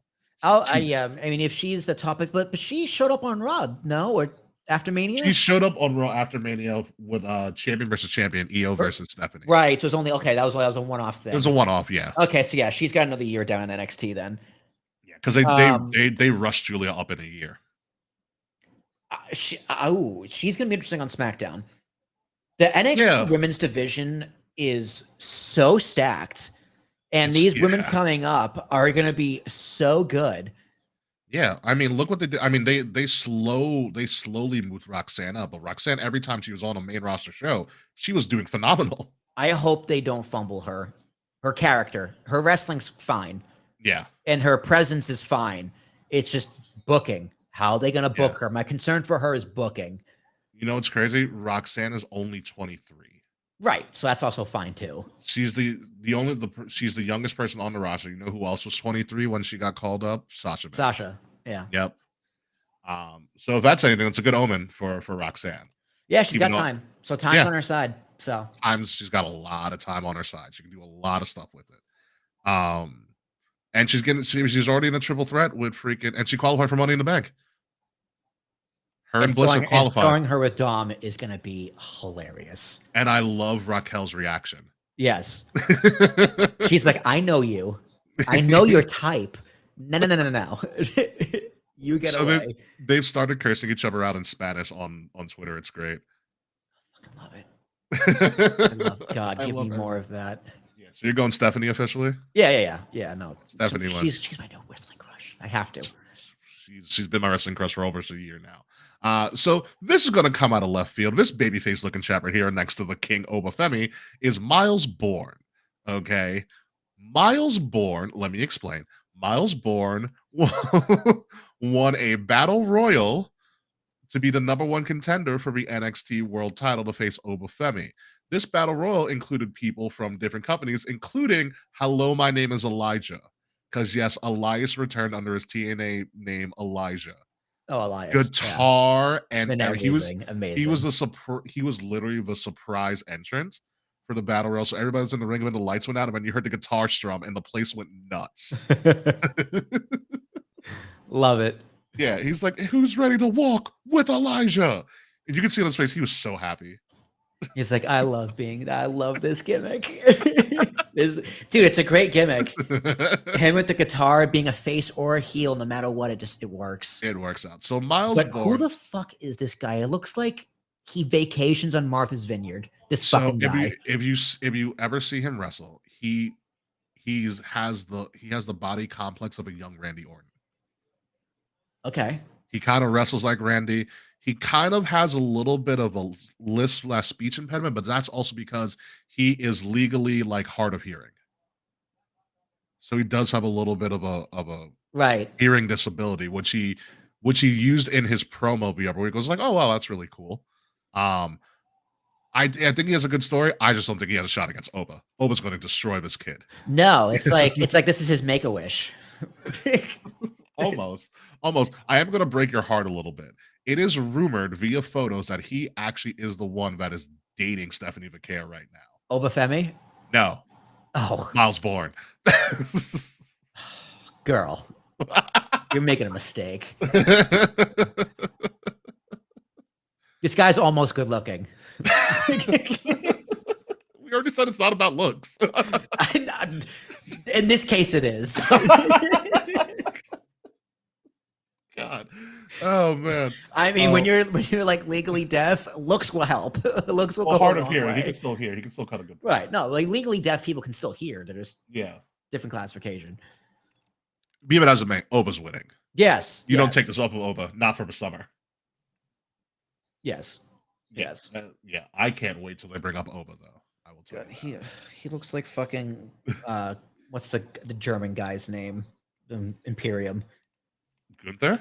The other guy. Ludwig Kaiser. Looks like Ludwig Kaiser's younger cousin. His 24-year-old cousin. Freaking Ludwig. All right, moving on to a very interesting match. For the first time ever, the TNA World Championship is going to be defended on WWE TV. Joe Hendry's putting his TNA title on the line against Trick Williams. Trick Williams has been doing double time on TNA and NXT. Where he's actually in a tag match on a TNA, I think it's like Resurgence or something like that this Friday. So TNA is also involved in this big mega weekend of wrestling. Awesome. Love it. By the way, featuring NXT talent. This is a wild card for me because Joe Hendry, whenever he's done with TNA, is going to WWE. He's a lock. At this point, he's a lock. So I don't think it's out of the realm of possibility that a WWE talent wins a TNA World Championship. Yeah, but then he has to go to TNA for like a program or a few months, at least a few months. If Slammiversary isn't doing well with ticket sales, I can see them giving it a trick. In New York? Yeah. That would work. I'm telling you.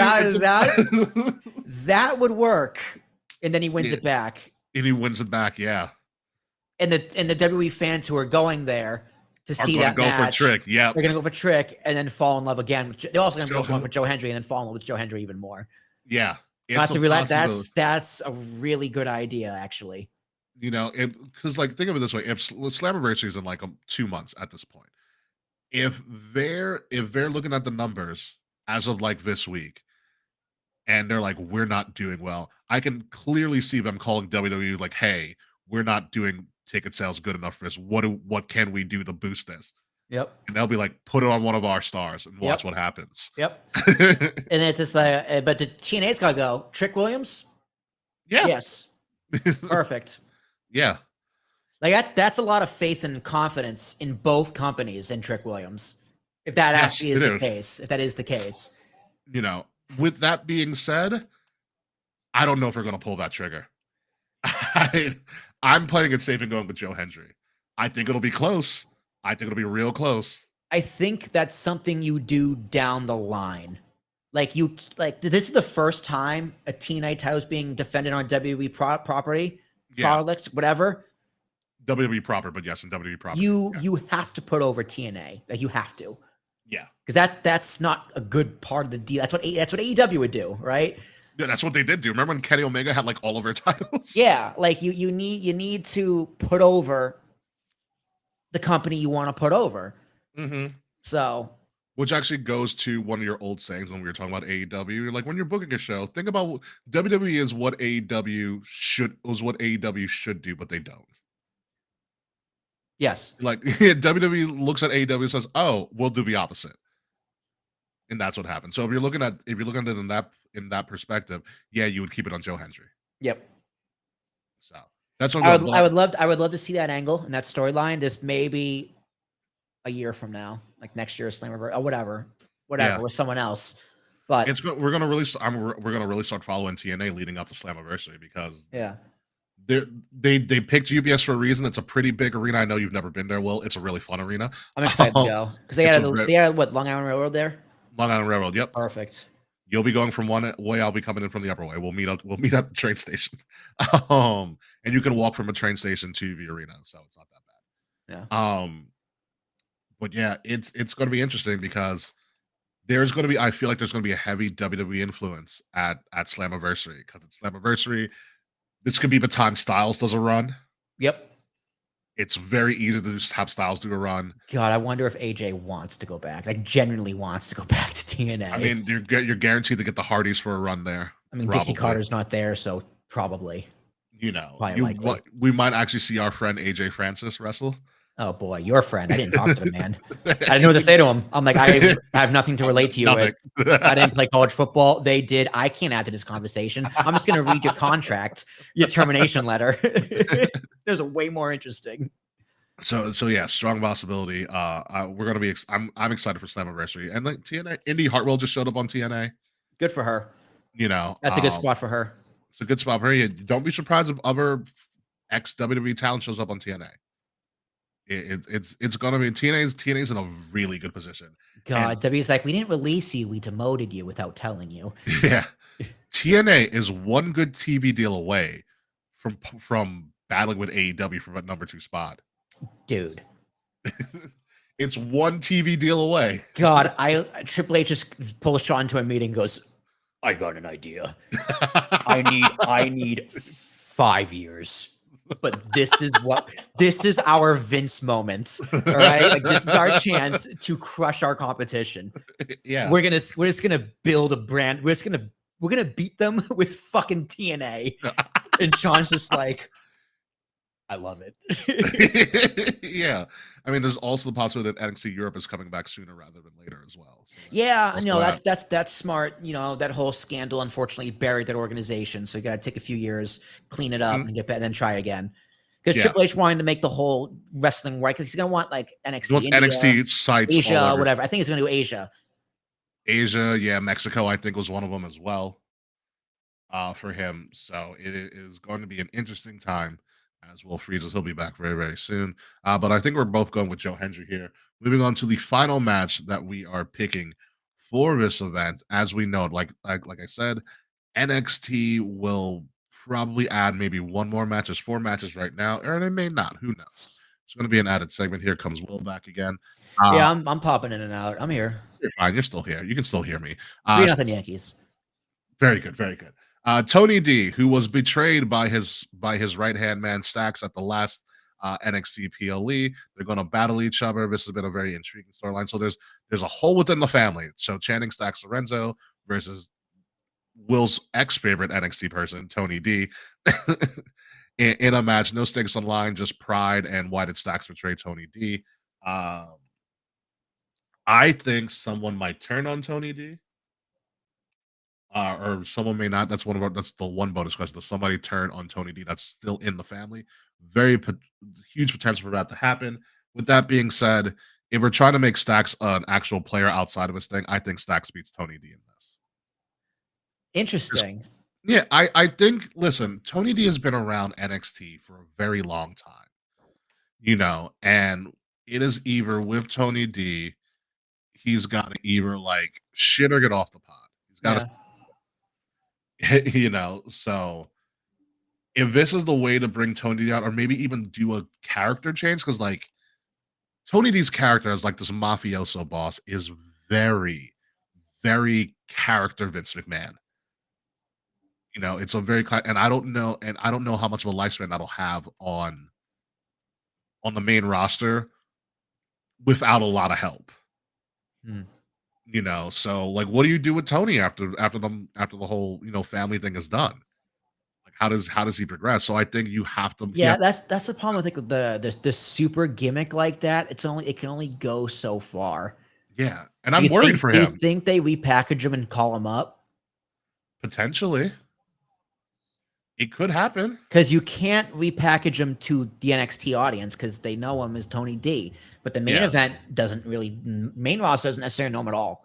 You don't repackage him like they try to do LA Knight. You can repackage him like you can still keep the backstory that he used to be part of the family, and then he got kicked out of the family, and now he's this new person. I think that's where you can start if he does lose the Stacks, which I think he does lose the Stacks.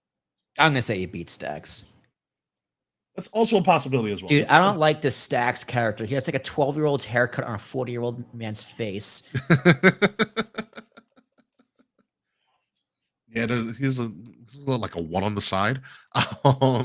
It's very it's like if Justin Timberlake had muscles. Yeah. And things like that. So it's interesting with Tony D because like, what do you do if he loses, and what do you do if he wins? So it's a matter of what happens. So do you think someone turns on Tony D? You're gonna say no? No, I'm gonna say no. Yeah, that works. I'm going with my heart here. I love Tony D.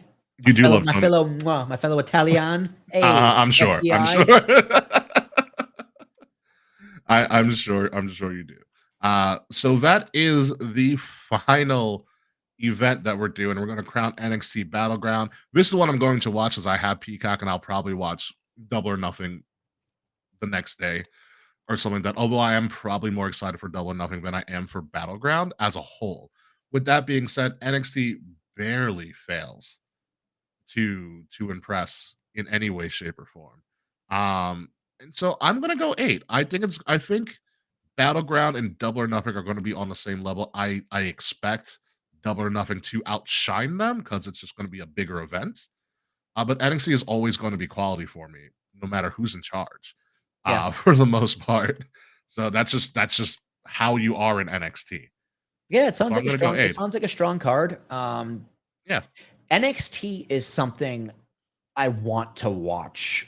I can't find the time. We also for it. just do it. We do it while NXT is going on currently. Yeah, I mean, but I'm fine watching the replay. Like I love watching Raw on like Tuesday night, Monday night, Tuesday morning, Tuesday afternoon when I get home from work. It's just I like it. I have to. So I use a VPN so I can watch the Yankees. So I'm just like, fuck it. Let me just use Canada Netflix so I can watch SmackDown. That works, and it's great. Yeah. it's great. I love it. It's great. That works. I can watch AEW, but it's just like I rather watch YouTube and whatever I watch on YouTube than AEW. I watch more YouTube than anything. Clips. Me too. Discord for NXT, anyone? Maybe. And Fred's is also going with a solid 8 for Battleground. I totally get that. Yeah, I agree. Solid 8. That's what I'm going. Solid 8. It's a solid. I did promise you guys that we would go through and talk about the prediction results. So this is going to be a big prediction weekend for all of us. So after Backlash, the updated standings are: Will, you are still in first place with 43 points. Slage and K in second with 41 points. And third place, myself, with 39 points. So there's only a 4-point gap between anybody's game. And going into the summer, there's going to be a lot of chances for I know. for either do really well or bomb. Do you have last year's scores on hand? Yes, I do. What was the highest? Did anyone get over 100? I want to say yes, but let me. I can check right now. I'm going to pull it up because I do keep a tally. As it's loading up, very very soon. I think it's loading up. It will. Now whose internet sucks? at least my video hasn't gone out. Yeah. That's true. What's your score to Yankees, by the way? 3-0. Top 7, 1 out. Ooh, okay. Will Warren, 6 innings, 3 hits, 10 Ks, no runs. Jesus. Will Warren, dude, this is the guy I saw watching in spring training. This kid is legit. He can be legit. He's had 3 or 4 really, really good starts in a row. So he's in a really good rhythm right now. I know it's taking forever a little, but I'll get back to you on what our scores were, probably in our Discord or something like that. With that being said, it is a huge weekend for wrestling, and the Headache Brothers are probably going to start to get out there, or at least go into the post show in a little bit. But any final words on this weekend? No, I'm going to keep them short because I might not know how many I have left before my internet kicks out. So, all right, we're gonna go straight. It's Willie T. You know how it is. Yeah, we're gonna go straight to the outro, ladies and gentlemen. You have been listening to Kings of the Rings podcast, episode number 407, the Headache Bros. So you're going to have a massive headache going on to this weekend with all the wrestling going on. TNA Friday, WWE Saturday Night's Main Event on Saturday, AEW Double or Nothing on Sunday, NXT Battleground on Sunday. Remember, you can follow me at Ambassador Biggs across all social media outlets. BIGZ Ambassador Biggs, Facebook, Instagram, Twitter, Snapchat, some people's DMs, less people's text messages. Ambassador Biggs. Follow Kings of the Rings podcast at KOTR_podcast across all social media outlets. Like, share, subscribe. Leave us a 5-star review. Leave some comments in our videos, please. We like to discuss and talk with people. I mean, I like to discuss and talk with people because Will doesn't do any social media. Make sure if you're listening to us on Wrestle Addict Radio, the cure for the Common Wrestling Podcast. Follow Wrestle Addict Radio socials at addict_wrestle on Twitter and at Wrestle Addict Radio, all one word. Everywhere else. Willie T, what do you got? God, I had something, but I don't remember what it was. So. I don't know if my headband helps or hurts my headaches, but I'm still wearing it. I feel like it does. It's a little tight, but what are you gonna do? Yeah. I got a big head. I got too much hair. It's the problem. I got too much hair. That's true. You do got to cut it a little bit, right? Yeah. Next week when I get back from. Get back from? Where are we going? And of course, just at the end, we lose Will one more time. He's getting back from somewhere, but apparently it's completely classified that I can't ask him where he's coming back from. So as we wait for Will to return, we'll finish that. When we come back, hopefully next week, we'll talk about everything that happened. We're going to start building towards Money in the Bank. We're going to start building all in. We might start talking about TNA. So until next week, folks, and welcome back, Will, finally. Goodbye. Good night. We'll see you soon. And we're still not back yet, but whatever. We'll figure it out later. I'm here. Fuck you, Slack. Fuck you, Slack. We might have to see you out in person and all out. We'll see. Later, folks. This has been a Wrestle Addict Radio branded podcast.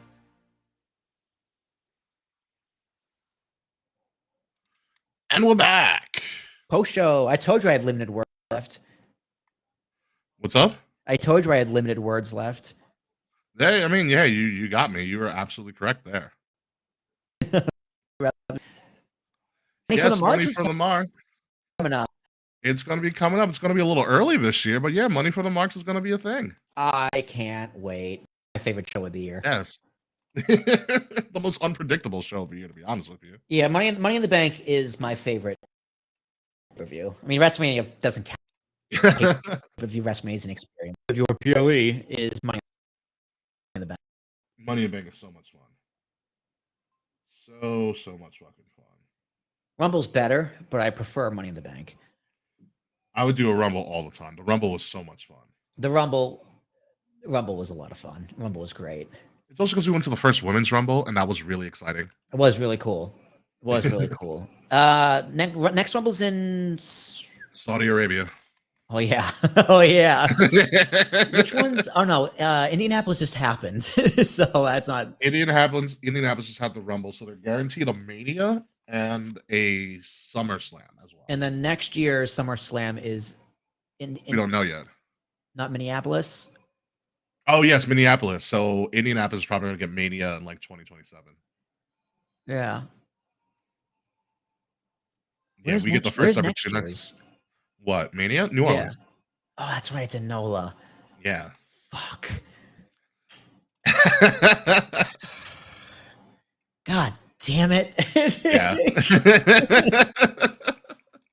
It's gonna be so expensive. Dude, that's gonna be so fucking expensive. But I'm not gonna lie, it's worth every penny more. Yeah. So this could turn out to be in my favor because I just thought about this because so Charles is getting married in June of next year. That's gonna be a maybe for him, man. Yeah, I know. Weddings are expensive. They're doing the booking already, and I'm the officiant of the wedding, so I might be like, hey, how about you use Mania as like the bachelor party?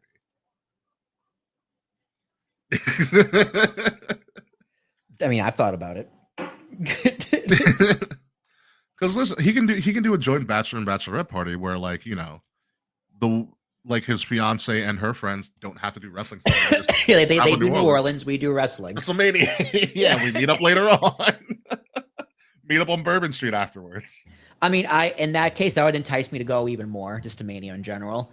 But I couldn't do that to my friends because you and Kay are the ones who watch wrestling. I mean, I feel like we have to do more than just get hammered and be on Bourbon Street, which is pretty much most of what we did last time. Why? What do you mean? What else is there to do? I do want to go to Cafe Du Monde once, just to say I went. Fair, okay. I mean, I'm down to do other things too. Wasn't the World War II museum like there dope? It was. Yeah, we saw billboards for it everywhere and never went. I am 100% down to explore the city this time around if we do go. But the night's my friend doesn't work at the bar there anymore, which is a great hookup. Yeah, I know. My friend Brigitte. Yeah, she's actually back in New York. She just became a nurse officially, so congratulations to her. Yeah. I mean, we can just. I mean, New Orleans is such a walkable city. Like we walked half the city. I had no idea where we were going, and still made it back. Yeah, it was great. So it's no problem. No, it's just a matter of those prices. Yeah, plane tickets and then tickets. Then Airbnb, I told you my idea is like the fly to Atlanta and drive with Charles. Yeah, that's not a bad. I mean, flights to Atlanta probably aren't much cheaper, but yeah, it's also the Atlanta hub is like the busiest airport hub in America. Yeah. I got lucky at Newark last week. That's also where I don't know if you have if you're a Delta member, but that's where Delta's located. Now we fly United because United's located in Newark. Touche. Yeah. So. Gem mode, yeah, Charles, sure. Give me like 15 minutes. Charles and I have been running GM mode on 2K, and it's awesome. I wish it was on PC. So as part of a DLC, so every time there's a DLC, because Charles and I have like the Bloodline edition. So every time a DLC drops, you get all the characters, and they show up in GM mode automatically. They become a part of like the free agents. They become free agents automatically? Yeah. God, that's really cool. So, like, when we did our new season of GM mode, like, the Motor City Machine Guns were automatically in there. And so was Julia and Stephanie Vicaire. So, apparently, there's supposed to be a celebrity person in all the DLCs. And so, the one for the first one that came up was Doof and the Christy Pacers. Guns and Julia and Stephanie McCare, they didn't tell you who it was.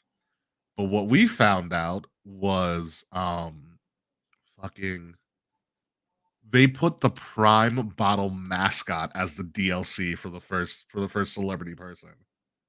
So That's not. you could play as the Prime bottle mascot. Dude, if it was I Show Speed in the costume and they called it the Prime bottle, I'd be okay with it. But that's just product placement. But it's hysterical. It is, but it's just like, okay, I get as a shareholder, I'm glad they're making money. But don't spit in my eye and call it rain, right? However it goes. Don't piss on my shoes and tell me it's raining. Right. That's what it is. It's like, okay, I'm not paying money I'm not buying an ad. You know what I mean? Listen, GM mode is fun as hell. Charles and I are playing on like the hardest level. We're playing on the extreme level. I mean, you guys have been playing it for so long now you probably know all the mechanics inside and out. Yeah, but it's hard on extreme. Like money, like people are really finicky. And what we did is that we had the computer auto draft our roster. Oh, so we don't know who we're gonna get each season. Dude, you guys need to record this and put it out. Potentially on like. You actually play the matches? No. We simulate the matches. You sim everything. Oh, you should play the matches. No Mercy did have Pepsi Guy. That is correct, Charles. No Mercy did have Pepsi Guy. So that is a thing. But it's fun. I play GM mode so much I forgot to play other things. I just finished the showcase mode last week or over the weekend. So at the end of the showcase mode, because it's the Bloodline and you play all the Bloodline matches and whatnot. Yeah. So the final showcase mode match is they created a custom arena called it's called like the Bloodline Arena, and it's literally like the SmackDown fist, but instead of the fist, it's literally like a golden one. It's a giant one. Yeah, that's awesome. And you get to pick any member of the Bloodline in the final showcase match. You pick any member of the Bloodline, including Nia Jax and Naomi, and you have to beat a 10-person gauntlet. If you win the 10-person gauntlet, you become the new tribal chief. That's the final match. You gotta run the gauntlet with the whole family. Yeah, you gotta run the gauntlet through the whole family. Dude, that must be so hard. I forgot AKI Man was in WCW NWO Revenge. I forgot AKI Man was there. Fred, you do have to join us at some point for GM mode. But GM mode is hard, especially when you get to extreme, because like the AI is better when you go to like the hardest difficulty. Mm-hmm. Oh yeah, of course. So what you can do, and also in the hardest difficulty, you have to book more matches. So in like the regular mode, you book like maybe you book like 3 matches a week. And then for the PLEs, it's like 5. So it like doubles. But when you're extreme, you have to do 5 matches a week all the time. So your roster has to be bigger. You have to spend more money. Mm-hmm. You have to keep more people happy. Mm-hmm. And also people are more prone to being injured if you keep using them too much and don't give them rest. Oh, that's annoying. Yeah. People get work injured. People get pissed if they're not used. Sometimes they'll go wrong and be like, you know what? I don't want to be a face anymore. I'm going to be a heel. And he's like, and you'd be like, that's not my plans. They're like tough shit. Or like people get suspended. Like Triple H is like, hey, I gotta tell you something. Somebody said some things online and we gotta suspend them for like 2 weeks. Sorry. There's nothing you can do about it. You're like, what? Oh. I'm the GM. Can't I suspend him? I'm the one who's supposed to suspend him. Yeah, it's a very intricate ecosystem, and then the PLEs you do them together. So that's cool. Stuff. Was it split revenue? No, you all get your own revenue, but like it's pretty much split. Right, that's cool. But that's a great because like you only put on 1 match for a PLE. How do you determine who's? Oh, it's 1 match each. Yeah. Okay, I was gonna say, how do you determine what the main event is? The opener and the main event are co-branded matches, and they get power cards. So it's like these little weird gaming cards that you can use. So for instance, there's a card if you win a PLE, if like your brand wins a PLE main event or opener, there's a power card where it's like you get to reduce the wrestling skill level of anybody on another brand to 0. Like the highest you can go is 25. Like a 25 skill is like your best wrestler. Right. You can drop that to 0. I had Razor Ramon at a 25, and the AI Paul Heyman put that card on Razor, and he was skill level went back to a 0 like the week before WrestleMania. I was like, you son of a bitch. Or there's one where you can like pretty much zero out someone's stamina. Amazing. Yeah, it gets really chippy. It gets really, really chippy. And I wish it went to PC, and I wish you could do cross-platform, because if it was cross-platform GM mode, oh, I'd set up a Discord with me, you, and Charles, and we just go ham like every we week. just go. That'd be fun. I wouldn't do anything else. That's I'm actually lucky. So I saved myself like $70 from buying the game, and the good thing about 70 GM hours from my life. The good thing about GM mode this year is that you can put a timer on how long you get to book a week. And if you go over time, if you don't book within a lot of time, you set the penalty as like how many percentage of your fan base do you lose because you didn't book in time. Ouch. Yeah. Ouch. Luckily, Charles and I have mastered. We can book a show in under 10 minutes. Jeez. It takes a lot of practice. Well, none of us has ever gone over time, which is lucky. You guys been doing this for years. Well, no, it's never been timed. So, like, really? It's a new mechanic? Yeah, it was never timed. So forcing it, because like when it wasn't timed, we would take forever to book. Yeah, no, I get it. Wow, what a great mechanic. Yeah. And so now we're speeding through seasons now. It's completely optional. Yeah, it's completely optional. You can turn the timer on, you can turn it off. Amazing. Yeah, it's great. With that being said, I'm probably going to go play GM mode now. I get it. Yeah. The Yankees still up 3-0? 3-0, top 8, Devin Williams coming in. Okay. That's perfectly fine. And the Mets losing?